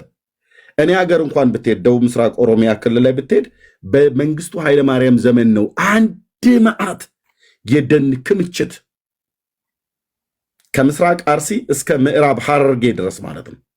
አንድ መዓት የደን ክምችት የተተከለው በደርግ ዘመን ነው። መሬት ላራሹ የተባለው በደርግ ዘመን ነው። ከዛ በፊት ባላባቶች ነበር የያዙት። መሀይምነት ይጥፋ ብሎ ትምህርት ቤት እኮ መሰረተ ትምህርት ገጠር ድረስ ሁሉ አስገብቶ ነበር። የሚበረታታ እኮ ነበር ብራዘር። ገበሬው እንዲጽፍ አድርጓል ማለት ነው። ደግሞ ይዛ ነው ያህል ደግሞ ያጠፋዋለን። ምን ልላችሁ ነው? መንግስታት ሲመጡ ለምድር ለህዝባቸው መልካምም ነገር ሰርተዋል፣ መጥፎም ነገር ሰርተዋል። ምናልባት ሲመዘን አንዳንዶቹ ጋር መልካም ስራቸው የበዛ ሊሆን ይችላል፣ ክፋታቸው ያነሰ ሊሆን ይችላል። አንዳንዶቹ ጋር ደግሞ ክፋታቸው የበለጠ ሊሆን ይችላል፣ መልካም ነገራቸው ያነሰ ሊሆን ይችላል። ካልሆነ በስተቀር ሰው ብራዘር፣ ሰው ከመጀመሪያው ጀምሮ እስከ ወዲያኛው ድረስ ትክክልም አይሆንም፣ ስህተትን ይሰራል። በወደቀ ተፈጥሯዊ ማንነት ውስጥ ስላለ ማለት ነው። ስለዚህ አይባልም። አሁን ኤድሞንድ የተቸገረው በእስራኤልና ኢራን ጉዳይ ገብቶ አይታችሁት ከሆነ ምን ያህል ጽንፈኛ እንደሆነ መብቱ ነው፣ ይችላል። ሲገባ እንደዚህ ባክግራውንድ ከበስተኋላ አድርጎ በሙሉ የሚያሳየው የኢራንን ጀረናሎች ነው፣ ያለቁትን ጀረናሎች። ነፍስ ይማር ብለናል ኤድሞንድ፣ ነፍስ ይማር ብለናል፣ ነፍስ ይማር ብለናል። አንተ የእስራኤል ህፃናትና የእስራኤል ትውልድ ሲጨፈጨፍ ታላግጣለህ። ኢራን ግን ብለህ እንደፈለክ ትፋንናለህ። ስንት ወር ሙሉ አይቻለሁ ሚዲያ ላይ ስላለ ማለት ነው። መልስ መመለስ ስላለበት ገብቻ አውርቻለሁ። አቅም ካለህ ዲቤት ጥሪ ጠርቻለሁ። ኦኬ፣ ዲቤት ጥሪ፣ በእስራኤል ጉዳይ ዲቤት ጥሪ፣ ጥሪውን ተቀበለኝ። ለእኔ ምክሩን ተወና ጥሪውን ተቀበለኝና ቴዲ ሐዋሳ ቤት ተገናኝተን የእስራኤል ጦርነት ፍትሐዊ ነው ፍትሐዊ አይደለም፣ ከዘመን ፍጻሜ ጋር በተገናኘ የነቢያቱ ቃል ምን ይላል? ምን ይላል? ያው ኤድሞን ቤት ድረስ መጥቼ ነው ቤት ጥሪ የጠራው። ብትቀበለኝ መልካም ነው። በእውነት እለምንሃለሁ፣ ቤት ጥሪውን እንድትቀበለኝ ተንበርክኬ እለምንሃለሁ። ና ግባ፣ ሜዳው ላይ እንገናኝ። የእስራኤል ጦርነት ፍትሐዊ ነው ፍትሐዊ አይደለም፣ መጽሐፍ ቅዱሳዊ አይደለም፣ ከዘመን ፍጻሜ ጋር እንዴት ይታያል? ከመሲሁ መምጣት ጋር እንዴት ይታያል? የዚህ ጦርነት እድገቱ ሄዶ ሄዶ ወደ ምን ደረጃ ላይ ይደርሳል? ኦኬ፣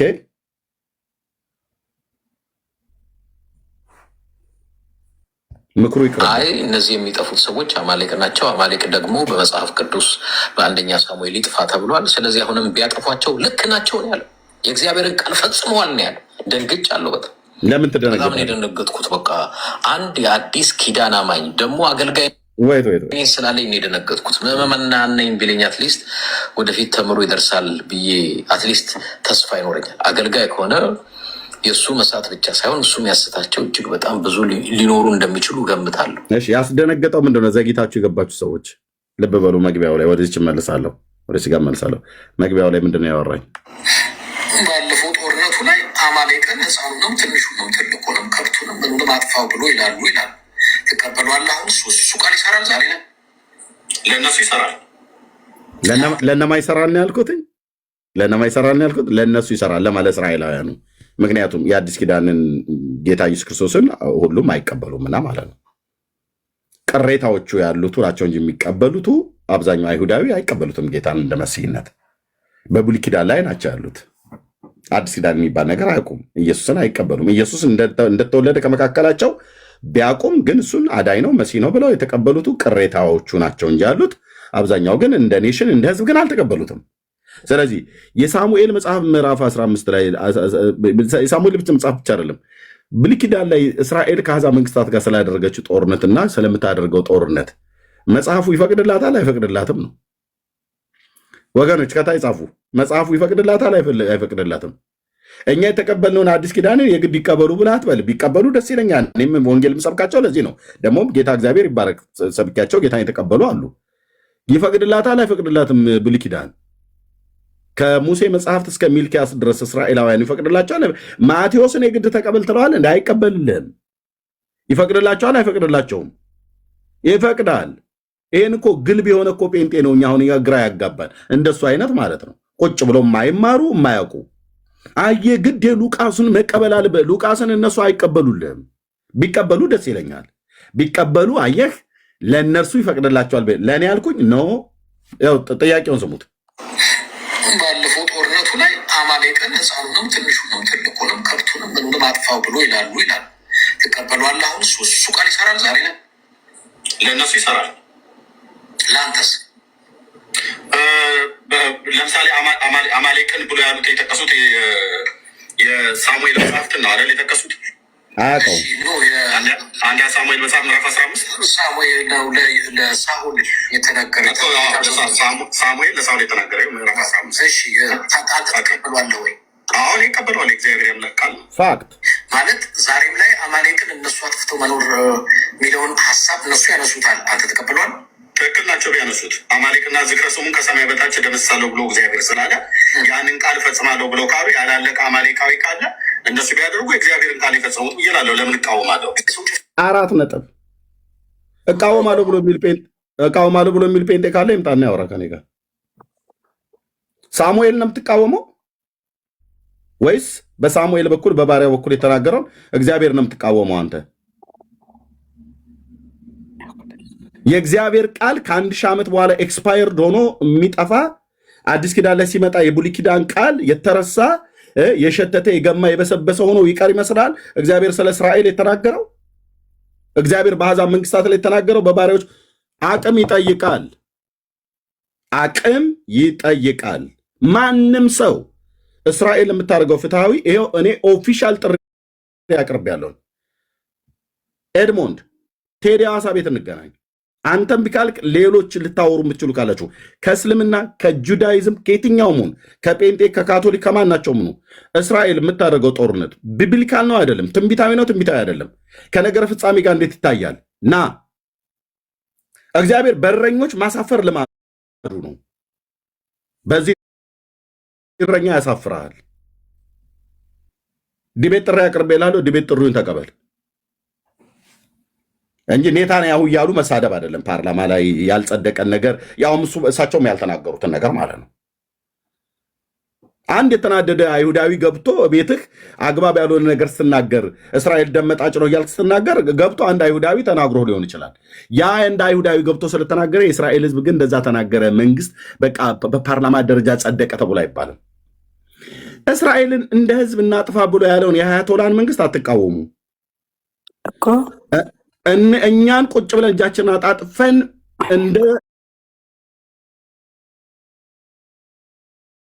እንደ ሂትለር ማለቅ የለብንም። ሂትለር እንደጨረሰ ማለቅ የለብንም።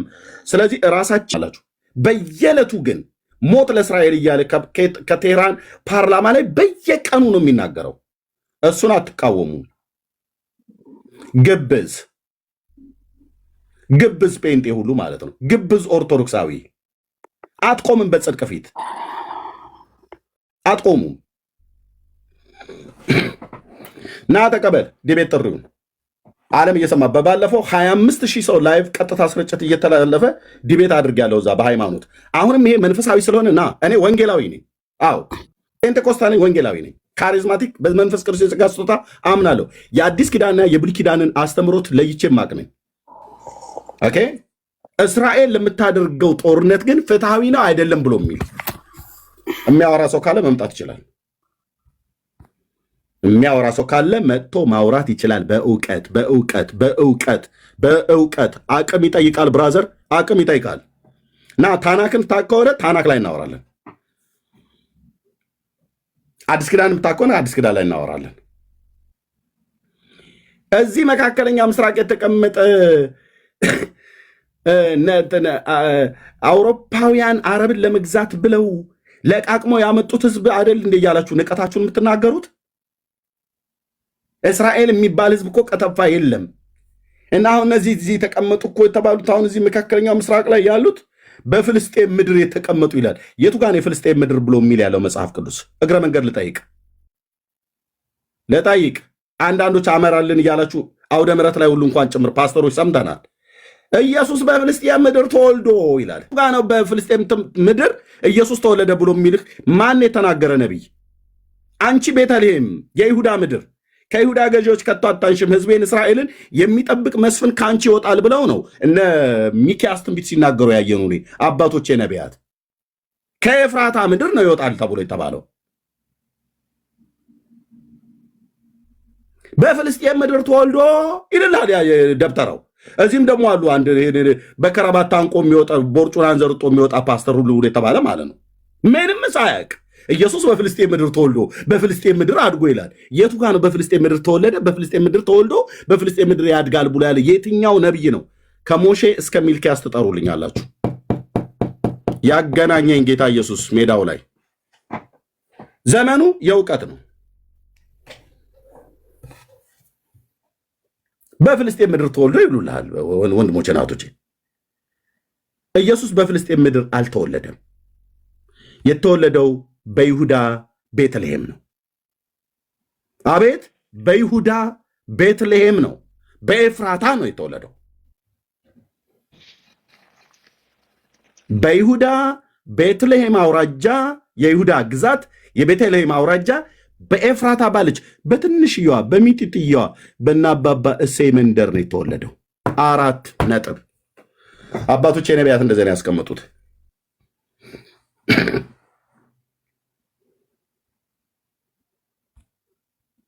ኦኬ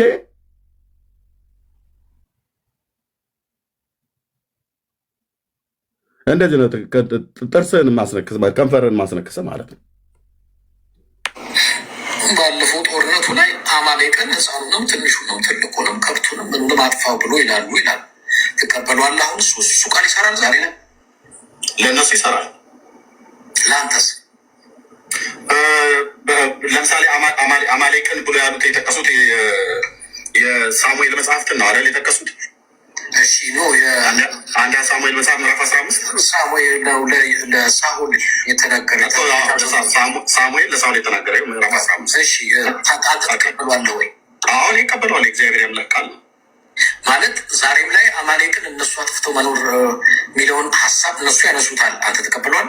ትክክል ናቸው ቢያነሱት። አማሌቅና ዝክረ ስሙን ከሰማይ በታች ደመስሳለሁ ብሎ እግዚአብሔር ስላለ ያንን ቃል ፈጽማለሁ ብለው ካሉ ያላለቀ አማሌቃዊ ካለ እነሱ ቢያደርጉ የእግዚአብሔርን ቃል የፈጸሙት እላለሁ። ለምን እቃወማለሁ? ያላለቀ አማሌቃዊ ካለ ያንን ቃል ፈጽማለሁ ብለው ካሉ ትክክል ያደረጉት ማለት የአምላክን የእግዚአብሔርን ቃል ነው የፈጸሙት። አይ ይህማ ተገቢ አይደለም ብለህ ካልከኝ እግዚአብሔር በሳሙኤል በኩል የተናገረው ከኢየሱስ ክርስቶስ ሞት በኋላ ኤክስፓየርድ ሆኗል ብሎ የሚል ቃል ካለ አምጣ። እንዴ እሱ እኮ ረሳው። በቃ እሱማ ለጊዜው ነበረ የተናገረው ብለህ በለኝ። የእስራኤልን አምላክ ያኔ በሳሙኤል ዘመን ያኔ የዛሬ 3000 ዓመት ምናምን ነገር ላይ እና እሱማ እኮ ተረሳ እኮ ብለህ አንተ የእግዚአብሔርን ቃል ለማስረሳት ማነህ? እኔ ማነኝ? እግዚአብሔር ካፉ ቃሉ በጽድቅ ወጥቷል።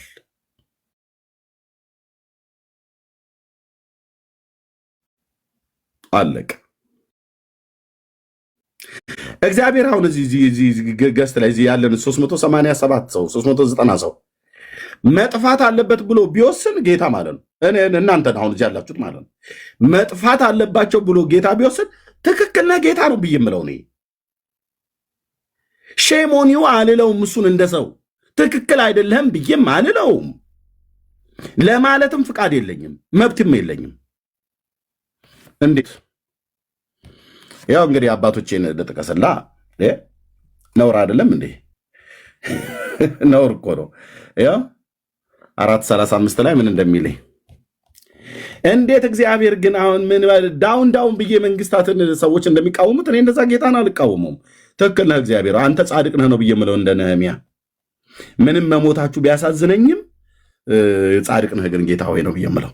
ዘመኑ ከተፈጸመ በኋላ እኔ ናቡከደነፆር ዓይኔን ወደ ሰማይ አነሳሁ አእምሮዬም ተመለሰልኝ ይላል። አእምሮን ያጣ ትውልድ ነው አየህ ብዙ ነገር የሚያጠፋው። ድንጋይና ከብርና ከእንጨት የተሰሩ ጣዖታትን ያመልክ ነበር። ለግርማ የሰራው ታላቂቱ ባቢሎን አይደለችም ብለው ያስባሉት እኮ እነኚህ አማልክቶች ናቸው። አእምሮን ወስደውበት ልቡን አጥፍተውበት ማለት ነው። አእምሮ የተመለሰልኝ አለ። ጥሩ ነው። ልዑልንም ባረከው። እሰይ ደግ አድርገሃል። አየህ አእምሮ ሲመለስ ልዑሉን ነው የምትባረከው እንጂ የባቢሎናውያንን ጣዖታት ፋናራክ፣ ሙስኩ፣ ማርዱክ የተባሉትን ኢሽታር፣ ናባው የተባለው ቤል እነሱን ማምለክና እነሱን ማክበር ትተዋለህ። ልዑልን ትባርካለህ። ቴንኪው ለዘላለም የሚኖረውን አመሰገነው። ማን ይባላል? የአብርሃም አምላክ። እኩለ ሌሊት ሆነ አየህ ጩጩ አለኝ ውስጤ። የአብርሃምን አምላክ ታመሰግነዋለህ። አከበርኩትም ይላል። ግዴታ ነው አለ። አታከብረው ነው እንዴ? ሳር አስግጦ ያስከብርሃል እምቢ ካልክ። ልማዱ ነው እግዚአብሔር። እንዴት ሰውን ሳር ታስግጣለህ? ማንም ሰው ሊለው አይችልም። ማንም አብርሃም ሊለው አይችልም። በፊቱ በትህትና ቆሞ ሰዶምና ገሞራ ሊያጠፋ እንኳን በፈለገ ሳለ አመድና አፈር ሰውን አንድ ጊዜ መናገር ጽድቀ እግዚአብሔርን ነው የምንናገረው። አንድ ጊዜ ጀመሩ እና እባክህ አታጥፋው ነው ብሎ ልመና ነው እንጂ ትክክል አይደለም አንተ እንዴት ታጠፋለህ ምናምን ነገር አላለውም። ሊልም አይችልም። አብርሃም ምንድነው? አመድና አፈር ነው። ያን ታላቅ ኪዳን የተሸከመ አባት እዚህ ፕላኔት ላይ ዓለም ቢንፏቀቅ የዚህን አባትን ያክል እግዚአብሔር ያከበረው የለም። ሲያከብረው አምላክ ልጁ ሆኖ እንዲወለድ በዚህ ሽማግሌ ቤት ወሰነ። አይገርምም? የአብርሃም አምላክ የአብርሃም ልጅ ተብሎ ተጠራ። ሎርድ የሽዋሁ አዶን የአብርሃም አምላክ የአብርሃም ልጅ ተብሎ ተጠራ። እስከዚህ ድረስ ነው የወደደው። እሱ እንኳን ራሱ መብት የለውም በትህትና ከመጠየቅ በስተቀር። አከበርኩት፣ ግዛቱም የዘላለም ግዛት ነውና መንግስቱም ለልጅ ልጅ ነውና አለ። እሰየው።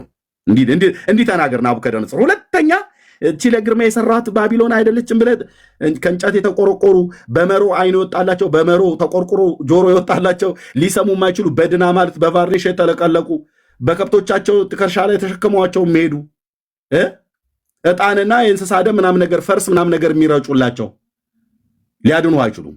ከጥፋት ሊያድኗት አይችሉም። ባቢሎንን ቅጥሯን ከመፍረስ ሊያድኗት አይችሉም። እንዴት ነው የማወራው? አይችሉም። ለዘላለም የሚኖር አምላክ አለ። ሚስጥርን የሚገልጥ አምላክ አለ ብሎ ዳንኤል ጠቁመዋል። የት ነው መኖሪያ ያለ? በሰማይ ብሎ ጠቁሟል። ይሄ በምድርስ ያለው ቅራቅንቦ ምድር ሁሉ የተሸከመቻቸውን ጣዖቶቿን አራክፋ ወደ ልዑል እግዚአብሔር መመለስ አለባት። አጭርና ግልጽ። ከዛስ ይህንን ሲያደርግ ሳር ሲያስግጠው ናቡከደነፆርን ከዙፋን ላይ አውርዶ ልቡን አሳጥቶ እንደፈለገ ጥፍር እንዲያበቅልበት ምናምን ነገር ሲያደርግ በማለዳ ጠል እንዲረሰርስ ሲያደርግ እግዚአብሔር ጻድቅ አይደለም እንዴ? አዎ። አንተ ግን እግዚአብሔር ግን እንዴ ምንድን መካሪ አጣ ብሎ የሚለው አለ? ማንም የለም። የያዕቆብን ንጉሥ ተሳስተሃል ብሎ ሊለው የሚችል የለም። በሱ ዘንድ በስተት የተደረገ በስተትም የተነገረ የለም። ፋክት ውስጥ የተቃጠለብኝ አንተ የለም እኮ ነው ብዬ የምልህ የለም። ተሳስተሃል፣ በስተት ነው ያደረከው፣ ሁለተኛ እንደዚህ እንዳታደርግ ብሎ ሊለው የሚችል የለም እግዚአብሔርን። ለምን? ልዑል ነው። እናስ ምን አለው? በምድር የሚኖሩ ሁሉ እንደ ምናምን ይቆጠራሉ። በማን ዘንድ? በእግዚአብሔር ዘንድ ማለት ነው። በምድር የሚኖሩ ሁሉ እንደ ምናምን ይቆጠራሉ። ማን ነው እንደ ምናምን የሚቆጥራቸው? እግዚአብሔር። ኤርምያስ እዚህ የሚያወራውን ሰውዬ ምናምን ብሎ መቁጠር መብቱ ነው እግዚአብሔር። አንተን፣ አንቺን፣ እናንተን ምናምንቴ ብሎ ቢልህ መብቱ ነው። ለምን? የእጁ ስራ ላይ የፈለገውን ነገር መናገር ይችላል። ከፈለገ ሊያፈርስ ይችላል። እምቦጭ አድርጎ ብትንትንን ሊያጠፋው ይችላል። ይህን ስጋ እያየው ወደ ፈሳሽነት ቀይሮ ከመኖር ወደ አለመኖር ሊያጠፋው ይችላል። መብትና ስልጣን በእጁ ነው። ኢሳይያው እንደዛ ነው ያለው። ፋክት ስማ፣ ጽድቀ እግዚአብሔርን እንደ ምናምን ይቆጠራሉ በእግዚአብሔር ዘንድ በምድር የሚኖሩት ነው። ለዚህ እኮ ነው ዳዊት ገብቶ ታከብረው ዘንድ ሰው ምንድን ነው አለ። ገብቶታል ዳዊት። እኔስ ማነኝ ቤቴስ ምንድን ነው አለ። ዴቭ አንተ ገብቶሃል። በዚህ ዘመን ያለ ትውልድ ስንት መጽሐፍ እየተነበበ እንኳን አልገባውም። እግዚአብሔር ማን ነው ለምን እንዲህ ያደርጋል ብሎ ይላል። አንተ እግዚአብሔርን ለምን እንዲህ ታደርጋለህ ለምን እንደዚህ ትሰራለህ ተብሎ አይጠየቅም። ይኸው ታላቁ ነቢይ ዳንኤልም እንደሚል በሰማይ ሰራዊት በምድርም ላይ በሚኖሩ መካከል እንደ ፍቃዱ ያደርጋል። ከዛስ እንደ ፍቃዱ የሆነውን ነገር ሲያደርግ እጁን የሚከለክላት አታድርግ ብሎ ወይስ ምን ታደርጋለህ ብሎ የሚለው የለም። 4 ነጥብ። ወደ ቤት ተበተን፣ ምሳህን ብላ፣ ቡናን ጠጣ፣ ተኛ። በምህረት ስለራራልህ ነው ሌሊት ተነስተህ ሌሊት ተኝተህ ጠዋት የምትነቀው። በምህረት ስለጠበቀ ነው ወጥተህ የምትገባው። እኔም አንተም አንቺም። እኔ ተኛው አንቀላፋው እግዚአብሔር ደግፎኛልና ነቃው ይላል የአባቶቻችን የገባቸው የኔ ንጉሥ። ቸርነትና ምሕረት በሕይወቴ ዘመን ሁሉ ይከተሉኛል። ባይከተለው ዳዊት እዛው በቤተልሔም ኤፍራታ በጎች በሚጠብቅበት ቦታ ላይ አንበሳና ድብ እንደ ችፕስ ቆረጣጥመው በበሉት ነበር።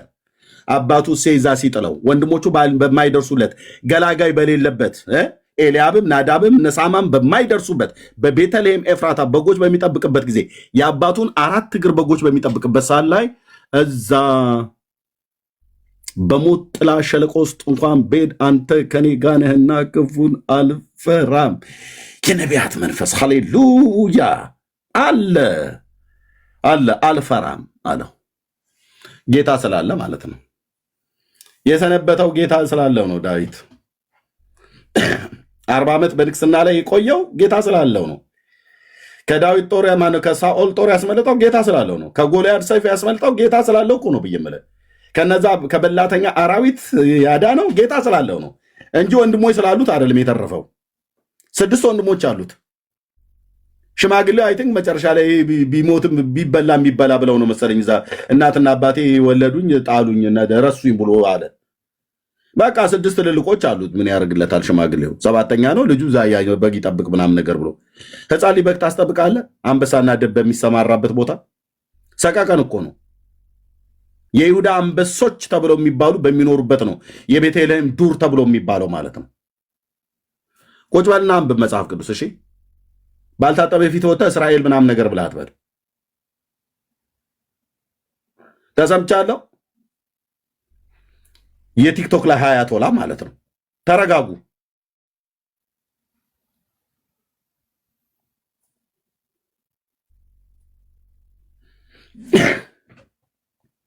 እንደ ፍቃዱ ያደርጋል። እጁን የሚከለክላት ምንስ ታደርጋለህ ብሎ የሚለው የለም ይላል። በቃ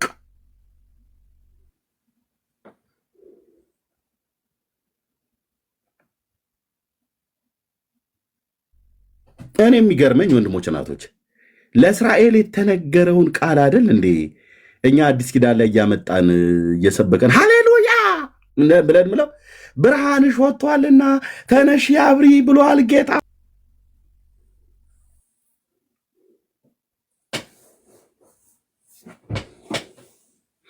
እስቲ አንድ ጥያቄ ልጠይቅ እና ወንድምነት ለአንተ ልስጥህ። ቴንክ ዩ። ይሄ ትንቢት ተፈጽሟል አልተፈጸመም?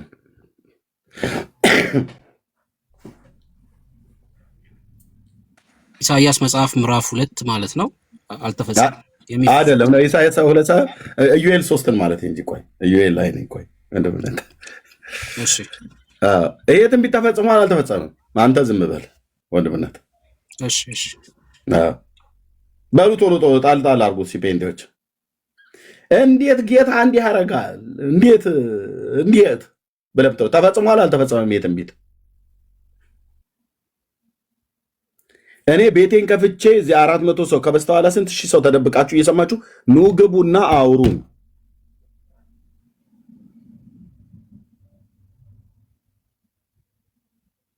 የተፈጸመ ትንቢት ነው ያልተፈጸመ ትንቢት ነው? ምን አላችሁ? እርስ በርስ ሲያወሩ ቤት ውስጥ ያላችሁ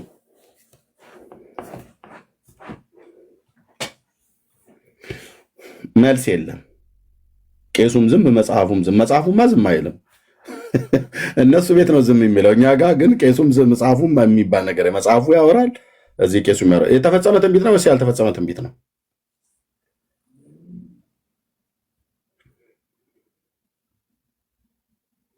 የለም። አንድ የሚጽፍ ራሄል ከእስራኤል ተፈጽመዋል አለች። ኦኬ፣ በኢዮሳፍጥ ሸለቆ ላይ አወርዳቸዋለሁ ብሎ ያለው እንደዛ ተፈጽሟል። ሪታይ የኢዮሳፍጥ ሸለቆ እዛ ኢየሩሳሌም አካባቢ ላይ ያለው ማለት ነው ተፈጽሟል።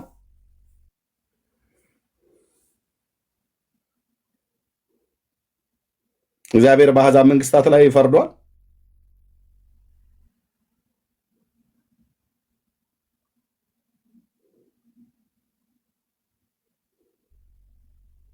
እሺ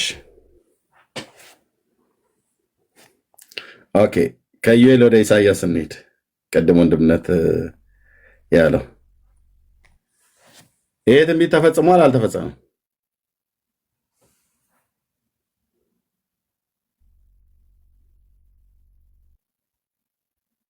እሺ ወደ ዘካርያስ ላይ ልሂድ።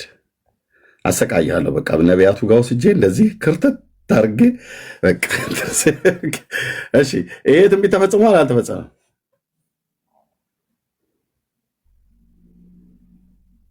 ኦኬ ወደ ሕዝቅኤል እንሂድ። ምንም መልስ የለም። እንጠይቃለን፣ መልስ የለም። እንጠይቃለን፣ መልስ የለም። ትንቢተ ሕዝቅኤል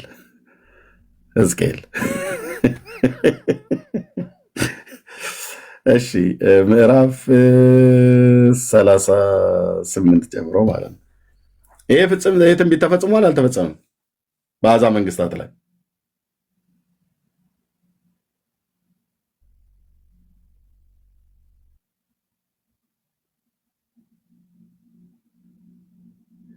ራእይ መጽሐፍ ላይ እንሂድ አይደል? ብሉይ ኪዳን ብቻ እንዳትሉ ማለት ነው።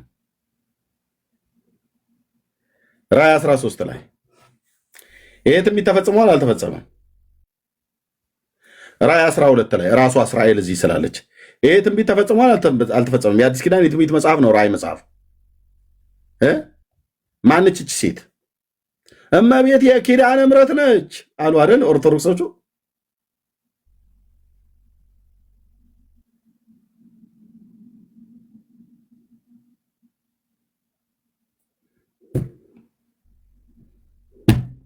እስራኤል ናት። እሺ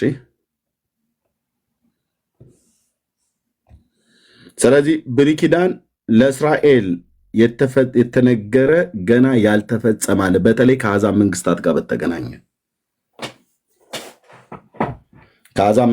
በተገናኘ ያልተፈጸመ ወንድሞቼ እህቶቼ አንድ መዓት ትንቢት ነው ያለው። በተለይ ከፍርድ ጋር በተገናኘ ከነገረ ፍጻሜ ጋር በተገናኘ እስራኤል ከዚህ በፊትም ያደረገቻቸው ጦርነቶች፣ አሁንም እያደረገቻቸው ያሉ ጦርነቶች፣ ከዚህም በኋላ የምታደርጋቸው ጦርነቶች ትንቢታዊ ናቸው። ያው ይህን ቤት ከከፈትኩኝ 1 ሰዓት ከ34 ደቂቃ ሆነ። አንድ የመጣ የለም። ኤድሞንድም አልመጣም፣ አይመጣም። ምን በወጣቸው ይመጣሉ። ጊዜ ማሳለፊያ የሚያያቸው ሰው ሲያጣ እስራኤል ዛሬ ያደረገችው ህፃናትን ገደለች፣ ሴቶችን አረደች ትላለች።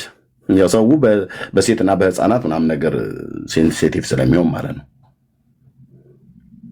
የእስራኤል ህፃናትና ሴቶች ግን ሲሞቱ አንዳቸውም ዛሬ እስራኤል ህፃናትና ልጆቿ ሞቱባት፣ አራድ ከተማ ላይ ተመታ፣ ቴልአቪቭ ላይ ተመታ ብሎ ሲል በውስጡ አንጀቴ ቅቤ ጠጣ ነው ብሎ የሚለው አይናገሩም። ወጥተው ለምን እንዲህ ይደረጋል አይሉም። ፍትህ በውስጣቸው የለም። እስራኤል ስትቀጠቀጥ ስትወገር ማየት የብዙ አማሌቃውያን የቲክቶክም አማሌቅ የምድሪቱም አማሌቅ ምኞታቸው ነው። አትችሉም። አትችሉም። በዚህ ትውልድ መካከል እስራኤል አምላክ አለው። እግዚአብሔር ለዘላለም አልረሳውም፣ ለዘላለም አልጣለውም፣ ለዘላለም አልተወውም። ማን ያለው ይህንን? ታላቁ ሐዋርያው ጳውሎስ። አልተወውም፣ አልጣለውም። እስራኤልማ ከምድር ላይ ዋይፕ ካደረግ ጌታ ኢየሱስም እግዚአብሔር የተናገረው ውሸት ነው ማለት ነው። ብሉይ ኪዳን ላይ በሙሉ ሰይጣን እኮ የሚፈልገው ይሄንን ነው። እስራኤል ከምድሪቱ ላይ ከዚህ ምድር ላይ እስራኤል የሚባል ዘር ከጠፋ እውነቱን ልንገራችሁ አድምጬ ኢየሱስ እዚህ ምድር ላይ አይመጣም። ምን ያደርግ ይመጣል? ንገሩኝ። ምን ያደርግ ይመጣል? ወደዚህ ምድር እኮ የሚመጣበት ዋነኛው ዓላማ እስራኤል ስላለች ነው። ሊያድናቸው እኮ ነው የሚመጣው። ንጉቡና ቴዎሎጂያን ናግባና ፓስተር ነኝ ብለህ ያልከው አውራኝ እዚህ ቸርች ውስጥ ተወትፋችሁ ለዚህ ህዝብና ለዚህ ኔሽን እግዚአብሔር የተናገረውን ቃል ዲና እያደረጋችሁ ማለት ነው። እስራኤል የሚባል ዘር እና አያቶላ ባሉት አይነት ከምድር ላይ ቢጠፋ ኢየሱስ አይመጣም።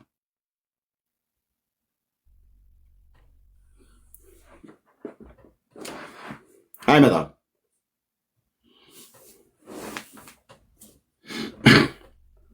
በባሪያዎቹ በነቢያት የተናገረው ቃል ሁሉ ያ በዳዊት መንግስት ላይ ለዘላለም በዙፋኑ ላይ እንደሚቀመጥ አለቅነቱ እንደሚበዛ ኪሚ ጽዮን ብሎ ያለው በትንቢተ ኢሳይያስ መጽሐፍ ምዕራፍ 2 ላይ ሁሉ የተነገረው ውሸት ይሆናል ማለት ነው።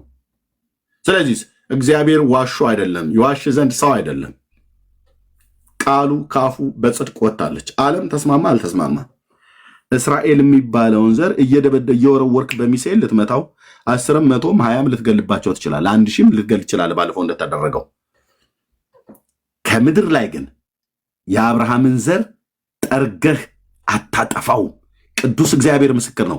በመሰዊያዬ ላይ ፓንቴን ሁሉ ጭምር ሳይቀር አውልቄ ነው የምቆመው በጌታዬ ፊት። እንደዚህ ነው የምጸልየው።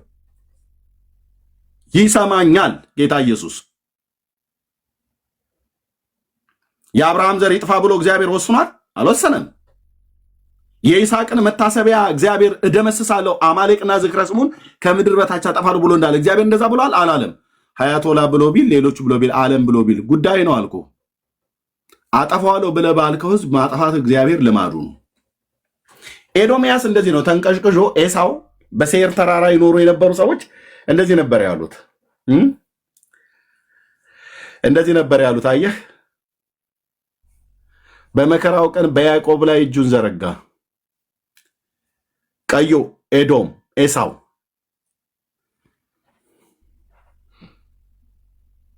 አፍርሷት አፍርሷት አፍርሷት እያሉ ጮሁ በኢየሩሳሌም ጆሮ ላይ። ከያዕቆብ ቤት ያመለጡትን ወደ ምድረ በዳ እንኳን ሲሸሹ ወደ ይሁዳ ምድረ በዳ ተከታትለው እባብ ተቀጥቅጦ እንደሚገደል እየቀጠቀጡ ገደሉ ኤዶማውያን።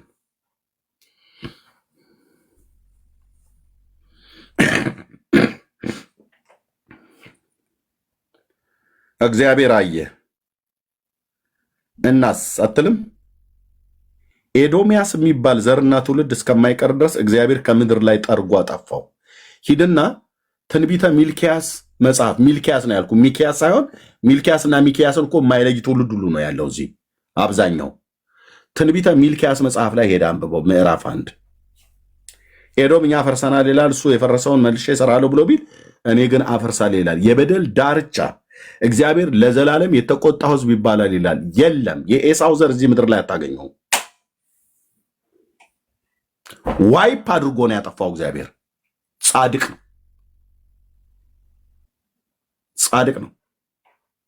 ምድርና ሞላዋን ራሱ እግዚአብሔር አጠፋታለሁ ብሎ ቢል ጻድቅ ነው። ስሜታዊ ሆነህ ነው ያደረግከው አይባልም። እሱ እንደ ሰው እንደዛ አትለውም። ጻድቅ ነው። የነህሚያ አምላክ ጻድቅ ነው። ጌታዬ ጻድቅ ነው ብዬ ስልህ በጣም እኮ ጻድቅ ነው። ትክክል ነው ማለት ነው። እኛንን ትክክል ያለውን ኤርሚያስ እገልሃለሁ ብሎ ቢለኝ ጻድቅ ነው። አባቴ አትግደለኝ ነው ብዬ የምለው። አሰንብተኝ፣ ማረኝ፣ ምሕረት ከሕይወት ይሻላልና ማረኝ ነው ብዬ የምለው። ማረኝ፣ እድልን ስጠኝ፣ እመለሳለሁ፣ ለሕይወት የሚሆን ንስሐን ስጠኝ ነው መለመን ያለብኝ። እንደ አባት እንደ ንጉሥ አክብሬ ማለት ነው እንጂ ማን ስለሆንክ እንዴት እኔን አታቀኝም አይባልም፣ አይባልም። አይባልም ብራዘርዬ፣ አይባልም። የቆሎ ባልንጀሮቻቸው ያደረጉ ማለት ነው። ፌር አይደለም። እግዚአብሔር እንዴት ለእስራኤል ያዳላል ምናምን ነገር ብሎ ይላል። በኪዳን ደረጃ ኪዳን ያለው ህዝብ ነው። እነሱ በኪዳኑ ሄዱም አልሄዱም፣ ግን ኪዳን ሲገባ እግዚአብሔር ገብቷል። በቃ ኪዳኑን ይሽረው ዘንድ የኖህ ውሃ በምድር ላይ እንዳያልፍ እንደማለ እግዚአብሔር የዘላለም ጽኑ ኪዳንን ነው የማለላቸው። በቃ ነደድኩ ብለህ ካልክ አብሽ ጠጣ። አንድ ማለት በቃ እሱ ነው የሚያሳይ። ጨጓራ የተቃጠለ እንደዚህ እግዚአብሔር በቃ አብሽ ጠጣ። አብሽ ጥሩ ነው አሉ ለጨጓራ እንጂ ምን ልታደርገው ትችላለህ? እግዚአብሔር ወደድኩት ብሎ ያለውን ህዝብ ያዕቆብን ወደድኩ ብሎ ካለ አንተ እንዴት ያዕቆብን ትጠላለህ? ያዕቆባውያንን ወደድኳቸው ብሎ ካለ ብራዘር መልሶ እግዚአብሔር ለዚህ ነው ቅድም የተናገርኩት ስለ ኤዶሚያስ የሴር ተራራ ሰዎችን ሆሴ መሰለኝ ሲናገር ነብዩ በያዕቆብ ቤት ላይ እሳትን በዮሴፍ ቤት ላይ ነበልባልን ሰዳለሁ፣ የኤሳውን ቤት ገለባ ይሆናል፣ ቅሬታም እስከማይገኝለት ድረስ ይበሉትማል አለ መድኃኔ ዓለም ክርስቶስ። እኔ ጌታዬ እፈራዋለሁ፣ እኔ አምላኬ እፈራዋለሁ። እኔ ዋት ኤዶሚያስ ላይ እንደዚህ አይነት ናት።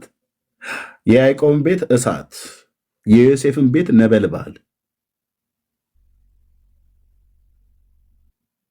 ዘካርያስ 12 ላይ ሲናገርም የይሁዳ አለቆችን በዚያን ቀን በእንጨት መካከል እንዳለ ትግታግ እሳት አደርጋቸዋለሁ ይላል። ይሄ ትንቢት ገና አልተፈጸመም። ባይዛው ይሁዳ ስትከበብ ማለት ነው። ስለ ኢየሩሳሌም ሰላም ጸልዩ። እሺ አታላዝን፣ ጸልይ። የመሲሁ መምጣት ቀርቧል። ጌታ ተመልሶ ሊመጣ ቀርቧል፣ በደጅ ነው። ምልክቶች ዋና ፋና ወጊ ምልክት ናት እስራኤል የምትባል ሀገር ናት። በምድሪቱ ላይ 77 ዓመት ሲሆናት ገና 77 ዓመት ሀገር የሆነች ምናምን ነገር ብሎ ይላል። ብራዘር ጥንታዊ ህዝብ ነው። 77 ዓመት ሪፎርሜሽን ታድሶ አድርጎ በምድር ዙሪያ ተበትኖ እንኳን ያልጠፋ ህዝብ እግዚአብሔር ነው ያላጠፋው። ልብ በሉ። አንዳንዱ ተበትኖ ጠፍቶ ቀርቷል። እስራኤል ግን ጠፍቶ አልቀረም። ዘርን ባያስቀርልን ኖሮ እንደ ሰዶም እንደ ገሞራ በመሰልን ነበር ብሎ ያለው ኢሳያስ የተናገረው ቃል ማለት ነው። አየህ፣ ቅሬታዎችን አስቀረ ማለት ነው። ግን እየጠረክበት የአብርሃምን ዘር ገብቶም ሳይገባም ስትሳደብ ስትራገም እግዚአብሔር ያያል። የተቆጣባቸውን ቁጣውን በቃ ብሎ ሲል በፉጨት ጠራ ከምድር ዳርቻ። እነ ኢሳያስ 60 ናቸው የተፈጸሙት የዛን ቀን ብራዘር። በፉጨት ጠራው፣ ሰበሰበው። ጽዮናውያኑ ወደ ምድራቸው ሲመለሱ ልታቅ ከሚገባው ነገር አንዱ ኢየሱስ ሊመጣ የመጨረሻው ትልቋ ባንዲራ እስራኤል የምትባል ሀገርና ህዝብ መሰብሰቡ ነው። የዘመኑ ማለቅ ይኸውላችሁ፣ የዘመኑ መፈጸም።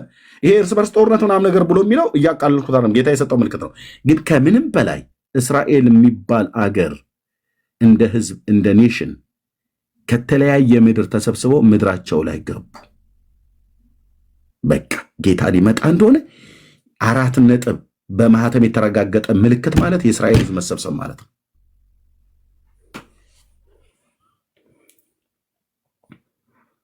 ኦኬ፣ ይመጣል፣ በዚህ ህዝብ ላይ ይነግሳል። ኦኬ፣ ይመጣል፣ በዚህ ህዝብ ላይ ይነግሳል። የወጉት ሁሉ ያዩታል።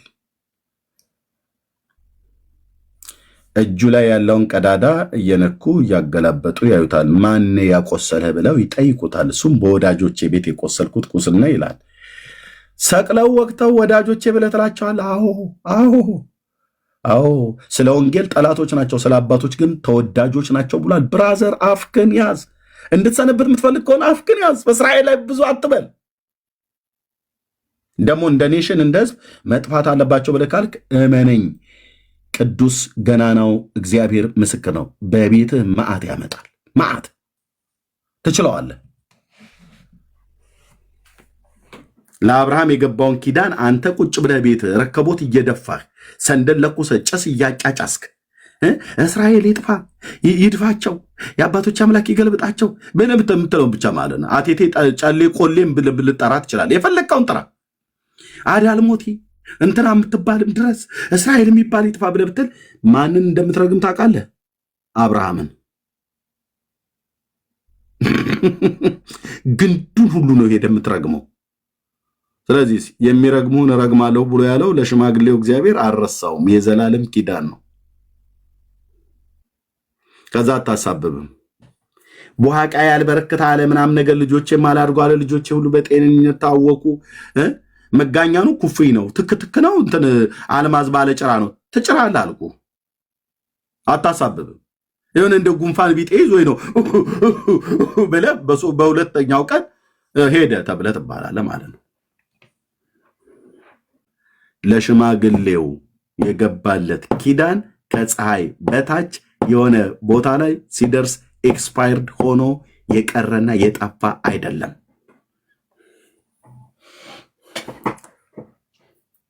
መንግስተ ሰማያት ሄዶ የመጎብኘት እድል ብናገኝ እዚህ ያለን አሁን በሙሉ ተሰብስባችሁ ነው ብሎ ጌታ ቢወስደን ጉብኝት ለማድረግ ብንሄድ እዛ በሙሉ ከአባቱ ጀምሮ ተቀምጠው በሙሉ ተኮልኮለው የምታያቸው አይሁዳውያን ናቸው። ጅሽ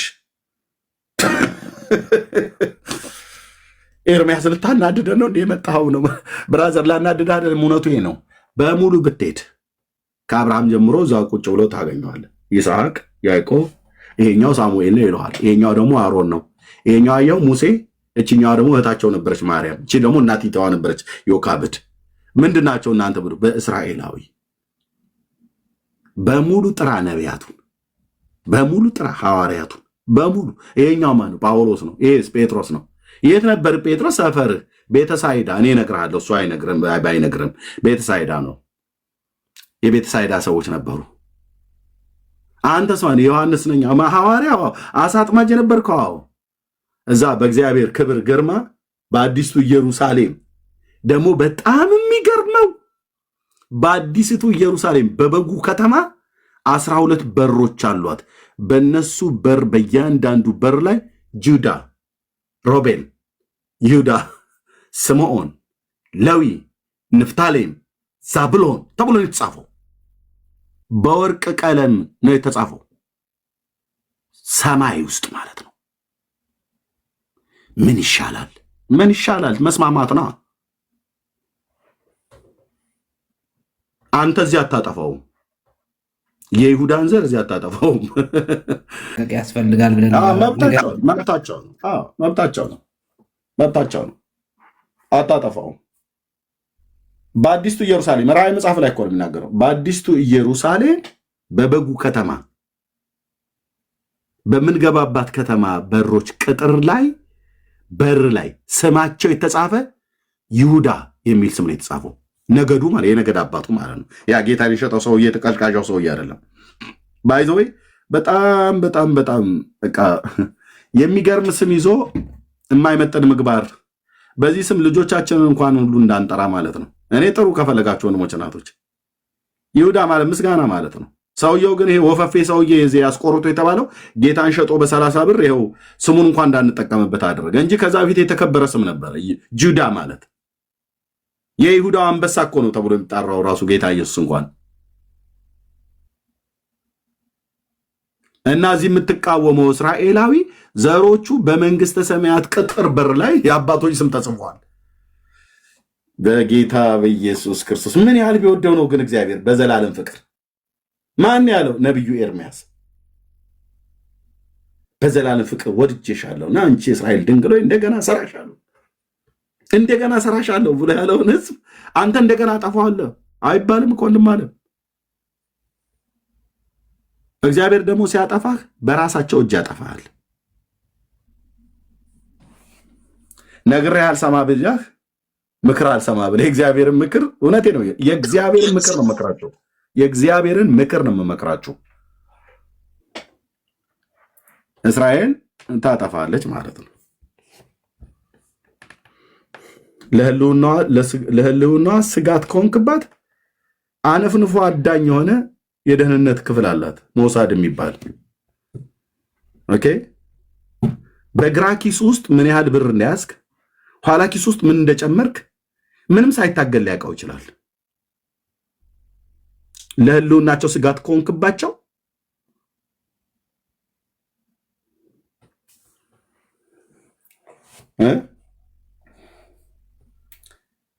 ምን አደረገ እስራኤል? እንደ ህዝብ ለምን ይጠፋል? ወንድሞች እናቶች፣ እኔ እኮ በጣም በቃ ማንንም ጠይቄ ያልተመለሰልኝ ለምን እንደ ህዝብ መጥፋት አለበት ተብሎ የሚባለው ግን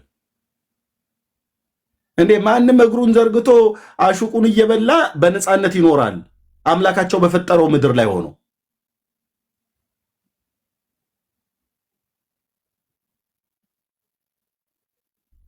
እነሱን ግን መኖር የለባቸውም ብሎ ይላል።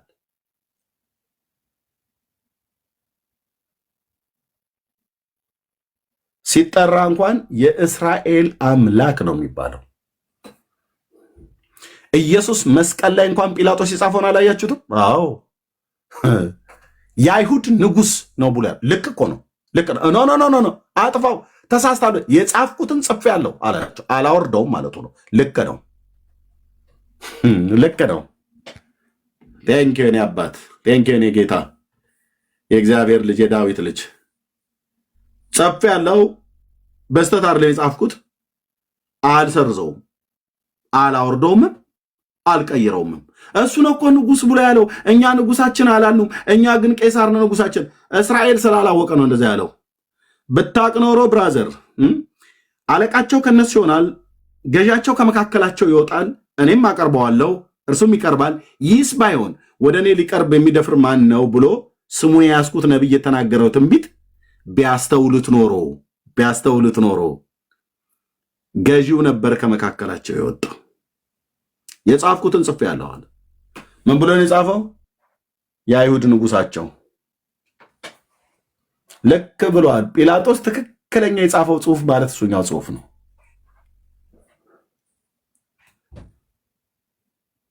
አንተ ገዢያችን፣ አንተ ህግ ሰጫችን፣ አንተ ፈራጃችን፣ አንተ ንጉሳችን እንዳለው ማለት ነው ኢሳያስ። ልክ ነው። ንጉስ ነው። የእስራኤል ንጉስ ብቻ ሳይሆን ያ የእስራኤል ንጉስ የምድር ሁሉ ነገስታት ንጉስ ነው። ስለዚህ የምድር ሁሉ ነገስታት ንጉስ ስለሆነ ዓለም ሁሉ ወደ ኢየሩሳሌም ይከተማል። ህግ ከጽዮን የእግዚአብሔርም ቃል ከኢየሩሳሌም ይወጣል። ለምን? በዳዊት ዙፋን ላይ አለቅነቱ ይበዛል። ጌታችን ኢየሱስ ክርስቶስ ተመልሶ በኢየሩሳሌም ሰማይ ትይዩ ላይ በምስራቅ በኩል ባለው በደብረ ዘይት ተራራ ላይ እነሱ መቃብር አድርገውታል። ያን ቦታ እዛ ቦታ ላይ እግሮቹ ይረግጣሉ። ይመጣል ጌታዬ፣ ይመጣል የሺዋ፣ ይመጣል ኢየሱስ። ለምን እንደሚመጣው ቪዚት ሊያደርግ ሊዝናና እንዳይመስል ቢች አካባቢ ሄዶ እዛ ቴልአቪቭ አካባቢ ኢዮጴ ማለት ነው ሜዲትራኒያን ባህር ላይ ሊዋኝ ወይ ደግሞ ወደዛ ወደ ዴድስ ሄዶ በጭቃው ፊቱ ምናምን ነገር ሊቀባ አይደለም። ይመጣል ሊያድናቸው። ያኔ ዓለም ሁሉ እንደዚህ ይላል፣ ታዳጊሽ የያዕቆብ አምላክ ኃያል እግዚአብሔር እኔ እንደሆንኩ አሕዛብ ያውቃሉ ብሎ ያለው ያሳውቃቸዋል በመምጣቱ ማለት ነው። አሕዛብን ሲያሳውቃቸው በእሳት እየመታ ማለት ነው። ስጋቸው በቁማቸው እንዲበሰብስ እንዲታላ ያደረገ በእስራኤል ተራሮች ላይ ሬሳዎቻቸው ነው የሚጋደሙት። አንተ ዛሬ ሞት ለእስራኤል ብሎ የሚያውጀው ሰውዬ ሞተ ብለህ እንዴት ፌር አይደለም እስራኤል ግን የምታደርገው ብለህ ትላለህ አይደል? ጌታ ኢየሱስ ሲመጣ የምድር ነገስታት ሁሉ ወደ እስራኤል ይከተማሉ። አውሬው አስከትቷቸው ሊወጓት ይመጣሉ። በመጡበት ቀን ይቀራሉ ነው ብዬ የምልህ። በመጡበት ይቀራሉ። ሜዳው ተዘጋጅቶ ተሰናድቶ አለ። እስራኤል ከተማ እንኳን አልሰራችበትም ያን ቦታ። አይገርምም? አይመገርምም? የሜጊዶ ሜዳ በሜጊዶ ሸለቆ በባለፈው አሳይቻቸዋለሁ። ከቀርሜሎስ ተራራ በታች እህቶች እዛ ሆነው ላይቭ ቀጥታ ስርጭት ቦታው ተዘጋጅቶ እንደዛው ከተማ እንኳን አልሰራችበትም እስራኤል። እዛ ምድር ላይ ሩሲያ በል ማንም በል አረብ ሀገራት በል ዋቴቨር በእግዚአብሔር የዘላለም ክንድ በጌታ በኢየሱስ ክርስቶስ ለዘላለም የሚደቁበት የእስራኤል ጠላቶች ቦታ ነው። መቃብራቸው ሃማንጎግ ተብሎ እስኪጠራ ድረስ መቃብራቸው በሜጊዶ ሸለቆ ውስጥ እስኪቀበር ድረስ እግዚአብሔር ያደቃቸዋል፣ ይፈጫቸዋል። ተጽፏል። በኢየሱስ ስም ነቀልኩት፣ አፈረስኩት ብለህ የምትለው እና የምታስቀረው ጦርነት አይደለም። የተቀጠረ ቀን ነው። የተቀጠረ ቀን ነው። በእግዚአብሔር መጽሐፍ የተጻፈ ቀን ነው። ቅድም ነቢያቱን እየደጋገምኩ ያሳየው ይሄ ተፈጽሟል፣ ይሄ ትንቢት ተፈጽሟል፣ ዩኤል ላይ የተጻፈው ኢሳያስ ላይ ዘካርያስ ላይ ብያልኩት እሱ ነበር የጠይቁት። እኔ ወንድሞች እላቶቼ ብዙዎቻችሁ ስለ እስራኤል እግዚአብሔር ያለውን ዓላማ አልገባችሁም። ወንድምነ በባለፈውም ሲናገር ነበር አልገባችሁም።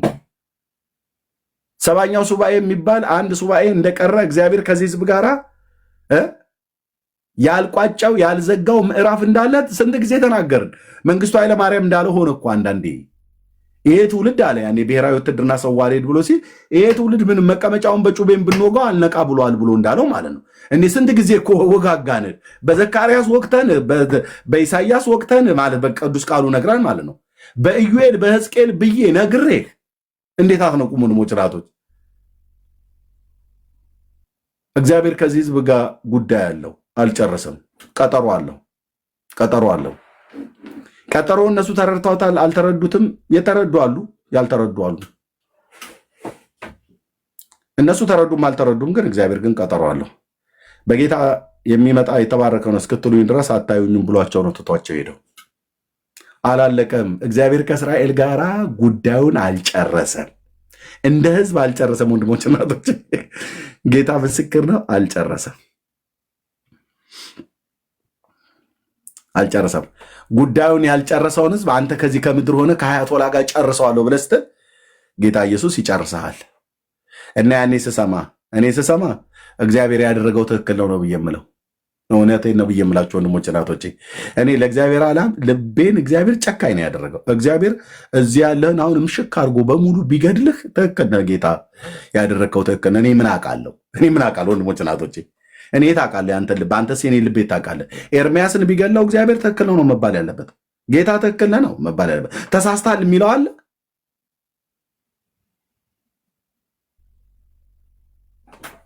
እግዚአብሔር ጻድቅ ነው።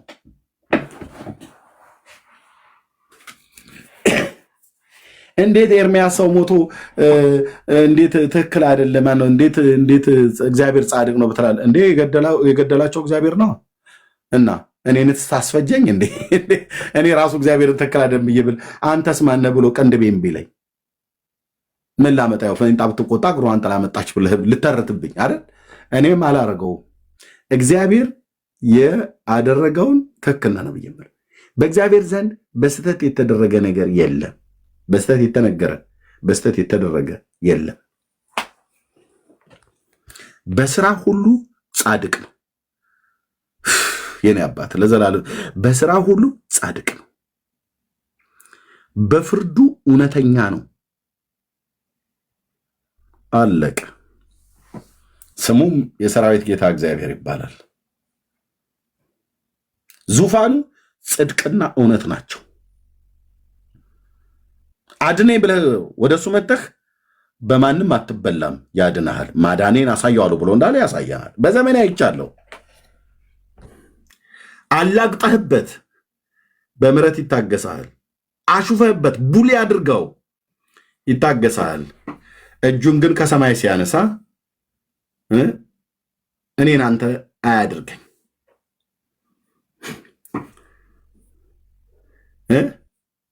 እኔ አንተን አያድርገኝ። የዛን ቀን ነው የምልህ። እጁን ከማደሪያው ካነሳ የትዕግስቱና የምሕረቱ ብዛት ወደ ንስሐ አላደርስ ብሎህ በእስራኤል አምላክ ላይ በጌታ በኢየሱስ ክርስቶስ ላይ እየቀለድክ ልጋግን እየጠረግ ልጋግሽን እየጠረግሽ የተናገረውን ቃል እያቃለልክ በነቢያቱ ቃል ላይ እያሾፍክ እየተቃለድክ በቀደሙት አባቶች በመጽሐፍ ቅዱስ ላይ የተጻፈው ነው የምለው።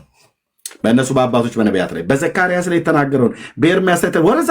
አንዳንዶች ምን ይላሉ? ክርስቲያኖች ሆነው ይህን መጽሐፍ ቅዱስ ወረዛ አድርጉ፣ እስራኤል ዓለምን ለመግዛት በላይ የጻፈችው መጽሐፍ ነው ይላል። አንተ ስርዓት ትይዛለህ አልኩ። ሰይጣን ገጣጥሞ ያስገባቸው ቸርች ውስጥ የገቡ ሰዎች እስራኤል ዓለምን ለመያዝ ብላ ለምሳሌ ነቢያቶቹ ምኖች ናቸው ይላል? እስራኤላውያን ናቸው። ሶ ይላል እኮ ሶ እና ቀጥላ ሐዋርያቱ ስንማን በሙሉ እስራኤላውያን ናቸው። እግዚአብሔር ግን ፌር ነው። ለምን ከሁሉ ከነሱ ይመርጣል? ታዲያ ማንን ይመረጥ? አይ ምን ከሌሎች አይመርጥም። የመረጠው አብርሃምን ነው።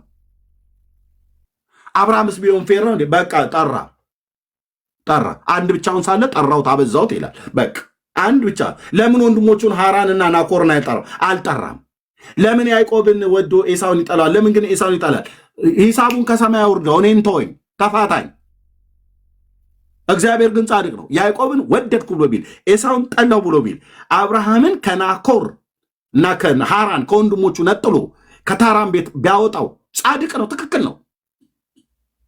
ለምን እንትን ስንል ለምን እንትን ስንል ለምን ሂሳቡን ጠይቀው። አንዳንዱ ከሰማይ ያዕቆብን የወደደበት ኤሳውን የጠላበት ለምንድን ነው ብለህ ጠይቀው። ካልገባህና እግዚአብሔር ጸጋውን በኔ ስላስቀመጠ አስረዳሃለሁ፣ አብራራልሃለሁ ማለት ነው።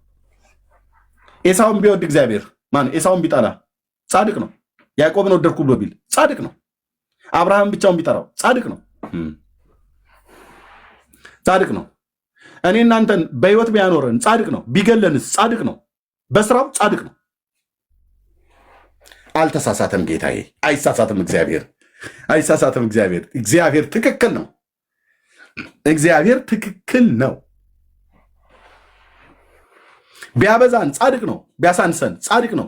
የእድሜያችንን ቁጥር እንደ ዛፍ ቢያደርገው እንደ ማቱሳላ ቢያስረዝመው ጻድቅ ነው። ቢያሳጥረው ጻድቅ ነው፣ ጻድቅ ነው። ምንም ነገር እሱ ያደረገው እሱ የተናገረው በሙሉ ትክክል ነው። ያው አባዬ ልቤን የሰራህ እኔነቴን የምታውቅ አምላኬ የእውነት እኮ ጻድቅ ከሆነ ለሰው ፊት ለማለት አይደለም፣ ጻድቅ ነው። ቢያበላን ጻድቅ ነው። ቢያለብሰን ጻድቅ ነው። እንድንታረዝ ቢያደርገን ጻድቅ ነው። ትሑታንን ከምድር አንስቶ ከፍ ከፍ ማድረግ ይችላል። ከፍ ያሉትን ደግሞ አዋርዶ እታች አመድ ከትቢያ ይጥላቸዋል። ገዢዎችን ከዙፋናቸው ያዋርዳል። ትሑታንን ደግሞ ከፍ ከፍ ያደርግ ጻድቅ ነው።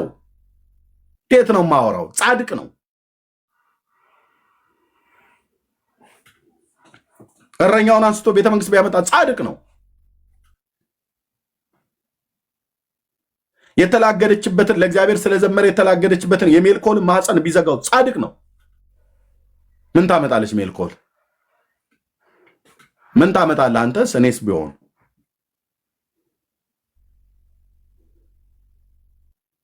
ጻድቅ ነው።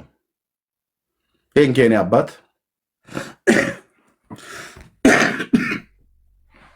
ጻድቅ ነህ። እግዚአብሔር ጻድቅ ነህ። እግዚአብሔር በስራህ ትክክል ነህ። ትክክል ነህ።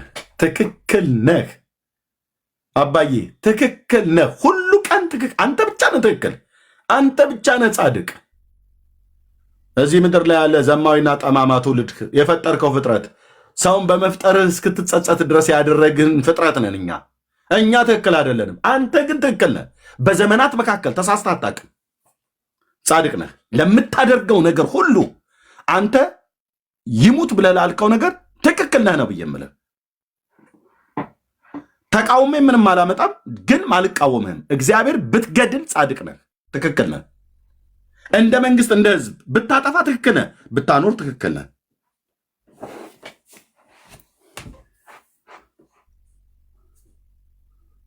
በቃ መብት የለውም እንደ እግዚአብሔር በፈጠረው ፍጥረት ላይ የወደደውን ማኖር የወደደውን መግደል አይችልም እንዴ? ይችላል። ማን እዚህ ውስጥ አሁን ተቃዋሚ ያለ ማለት ነው? የኔ አባት ለዘላለም ስም ይባረክ። አባቶቼ አምልከው ያለፉ የአብርሃም አምላክ ስም ለዘላለም ይቀደስ። አንድ ብቻውን ጠርቶ አበዛ። ትክክል ነህ። አሞራውያንን፣ ኬጣውያንን፣ ፌርዛውያንን ከምድሪቱ ላይ አጥፍቶ ምድራቸውን ለእስራኤል ልጆች ርስት አድርጎ የሰጠ እግዚአብሔር ጻድቅ ነው። እንዴት አሞራውያንና ኬጣውያን፣ ፌርዛውያን እነዛን ሁሉ ነገስታት እንዴት ሲያጠፋ እግዚአብሔር ጻድቅ ነው ብለህ ትላለህ? ጻድቅ ነው ስልህ በበረዶ ድንጋይ የአሕዛብን መንግስታት መተህ ምድራቸውን ለያዕቆብ ልጆች ስለሰጠህ ጻድቅ ነህ። እግዚአብሔር ጻድቅ ነህ፣ ጻድቅ ነህ። ቴንኪው የኔ አባት ጻድቅ ነህ። በዚህ ዘማዊና ጠማማ ትውልድ መካከል እመሰክራለሁ ጻድቅ ነህ። አብርሃምና ዘሩን ለዘላለም ርስት እንዲሆን የከነዓንን ምድር ስትሰጥ ጻድቅ ነህ። ለዘላለም እንድትሰጥ ጻድቅ ነህ። የረገጥከውን ምድር አወርሳለሁ፣ አይኖቼ የተመለከቱትን አይንህም ያየውን ከዚህ ከግብፅ ምድር እስከ ኤፍራጥስ ወንዝ ድረስ ያለውን ብለህ እዛ ዘፍጥረት መጽሐፍ ምዕራፍ 15 ላይ እነዛን እንስሶች ወስዶ እረድልኝ ብለው በዛ በተከፈለው ስጋ መካከል በአብርሃም ላይ ከባድ እንቅልፍ አምጥተህ እሱን አስተኝተህ እግዚአብሔር በዛ በተከፈለው ስጋ መካከል የእሳት ወላፈና ሆነ አልፈህ ከአባቴ ከአብርሃም ጋር የገባው ኪዳን ትክክል ነው። ጻድቅ ነህ። የእስራኤል ድንበሩን ከግብፅ እስከ ኤፍራጥስ በለስተን ትክክል ነህ። አንተ ብቻ ትክክል ነህ። የኔ አባት ትክክል ነህ። እስቲ አንድ ተቃውም፣ ሂሳቡን እሱ ያወራርድልሃል ከሰማይ ማለት ነው። ትክክል ነህ። ዓለም ሁሉ አይደለም፣ ለምን መላእክት ሁሉ ጭምር ዙፋኑን ከቦ የሚያመልኩ መላእክት ሁሉ ጭምር ለምን አይሰበሰቡ? የክፉ የመናፍስት የሰይጣንም ዓለም ከሲኦል ለምን በነቂስ አይወጡ? የአዳም ዘር በሙሉ እዚህ ምድር ላይ ያለ ፕላኔቱ ላይ የሚኖር ለምን በሙሉ አይሆንም? እግዚአብሔር ጻድቅ ነው። እኛ ግን በሙሉ እዚህ ፕላኔት ላይ የሚኖር የሰው ዘር ግን በሙሉ ውሸታም ነው፣ ውሸታም። እግዚአብሔር ግን ጻድቅ ነው። እሱ ትክክል ነው፣ እኛ ግን ትክክል አይደለንም። ፋክት።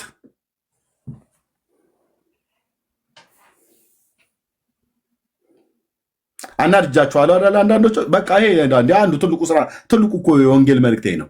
ወንጌል ጽድቅ ሲሰበክ ውስጥህ ርድብን ሁሉ ነው የሚለው። ትበሳጫለህ።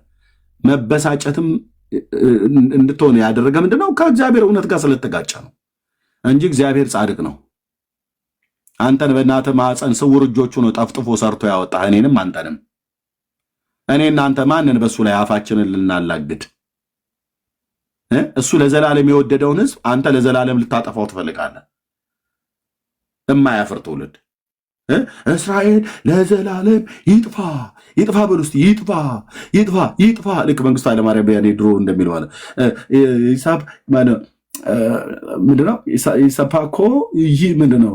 ምን ይቅደም ነው? ኢትዮጵያ ትቅደም፣ አቆርቋዧ ይውደም ምናምን ነገር። እስራኤል ለዘላለም ይጥፋ ይጥፋ ይልላል። እውነትህን ነው። እግዚአብሔር ደግሞ እስራኤልን በዘላለም ኪዳን ወድጀዋለሁ ብሏል። ቀድሞ አንተና እኔ በሌለንበት ዘመን ወድጀዋለሁ። በቃ ወደድኩት አለ። እንዴት ትወደዋለህ? ያዕቆብ የኤሳው ወንድም አይደል? አዎ ወደድኩት። እንዴት? በቃ ዝም ብዬ ወደድኩት። እንዴት አጭበርባሪ ተረከዣዥ ልጅ እንዴት ያዕቆብን ትወዳለህ? የሚወደድ ሰው ጠፍቶ ጌታ ሆይ ወደድኩት አለ። በቃ ወደድኩት። የምን ድርቅና ነው?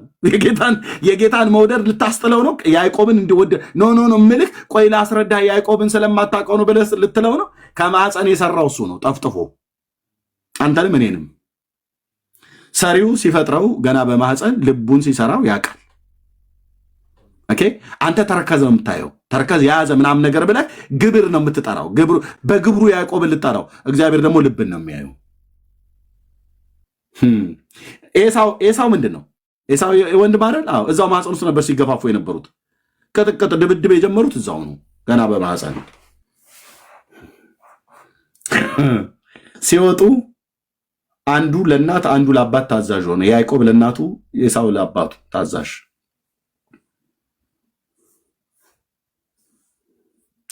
ለእናታቸውና ለአባታቸው በታዘዙት መታዘዝ አይደለም እግዚአብሔር የጠላቸውም የወደዳቸውም ይኸው ነው።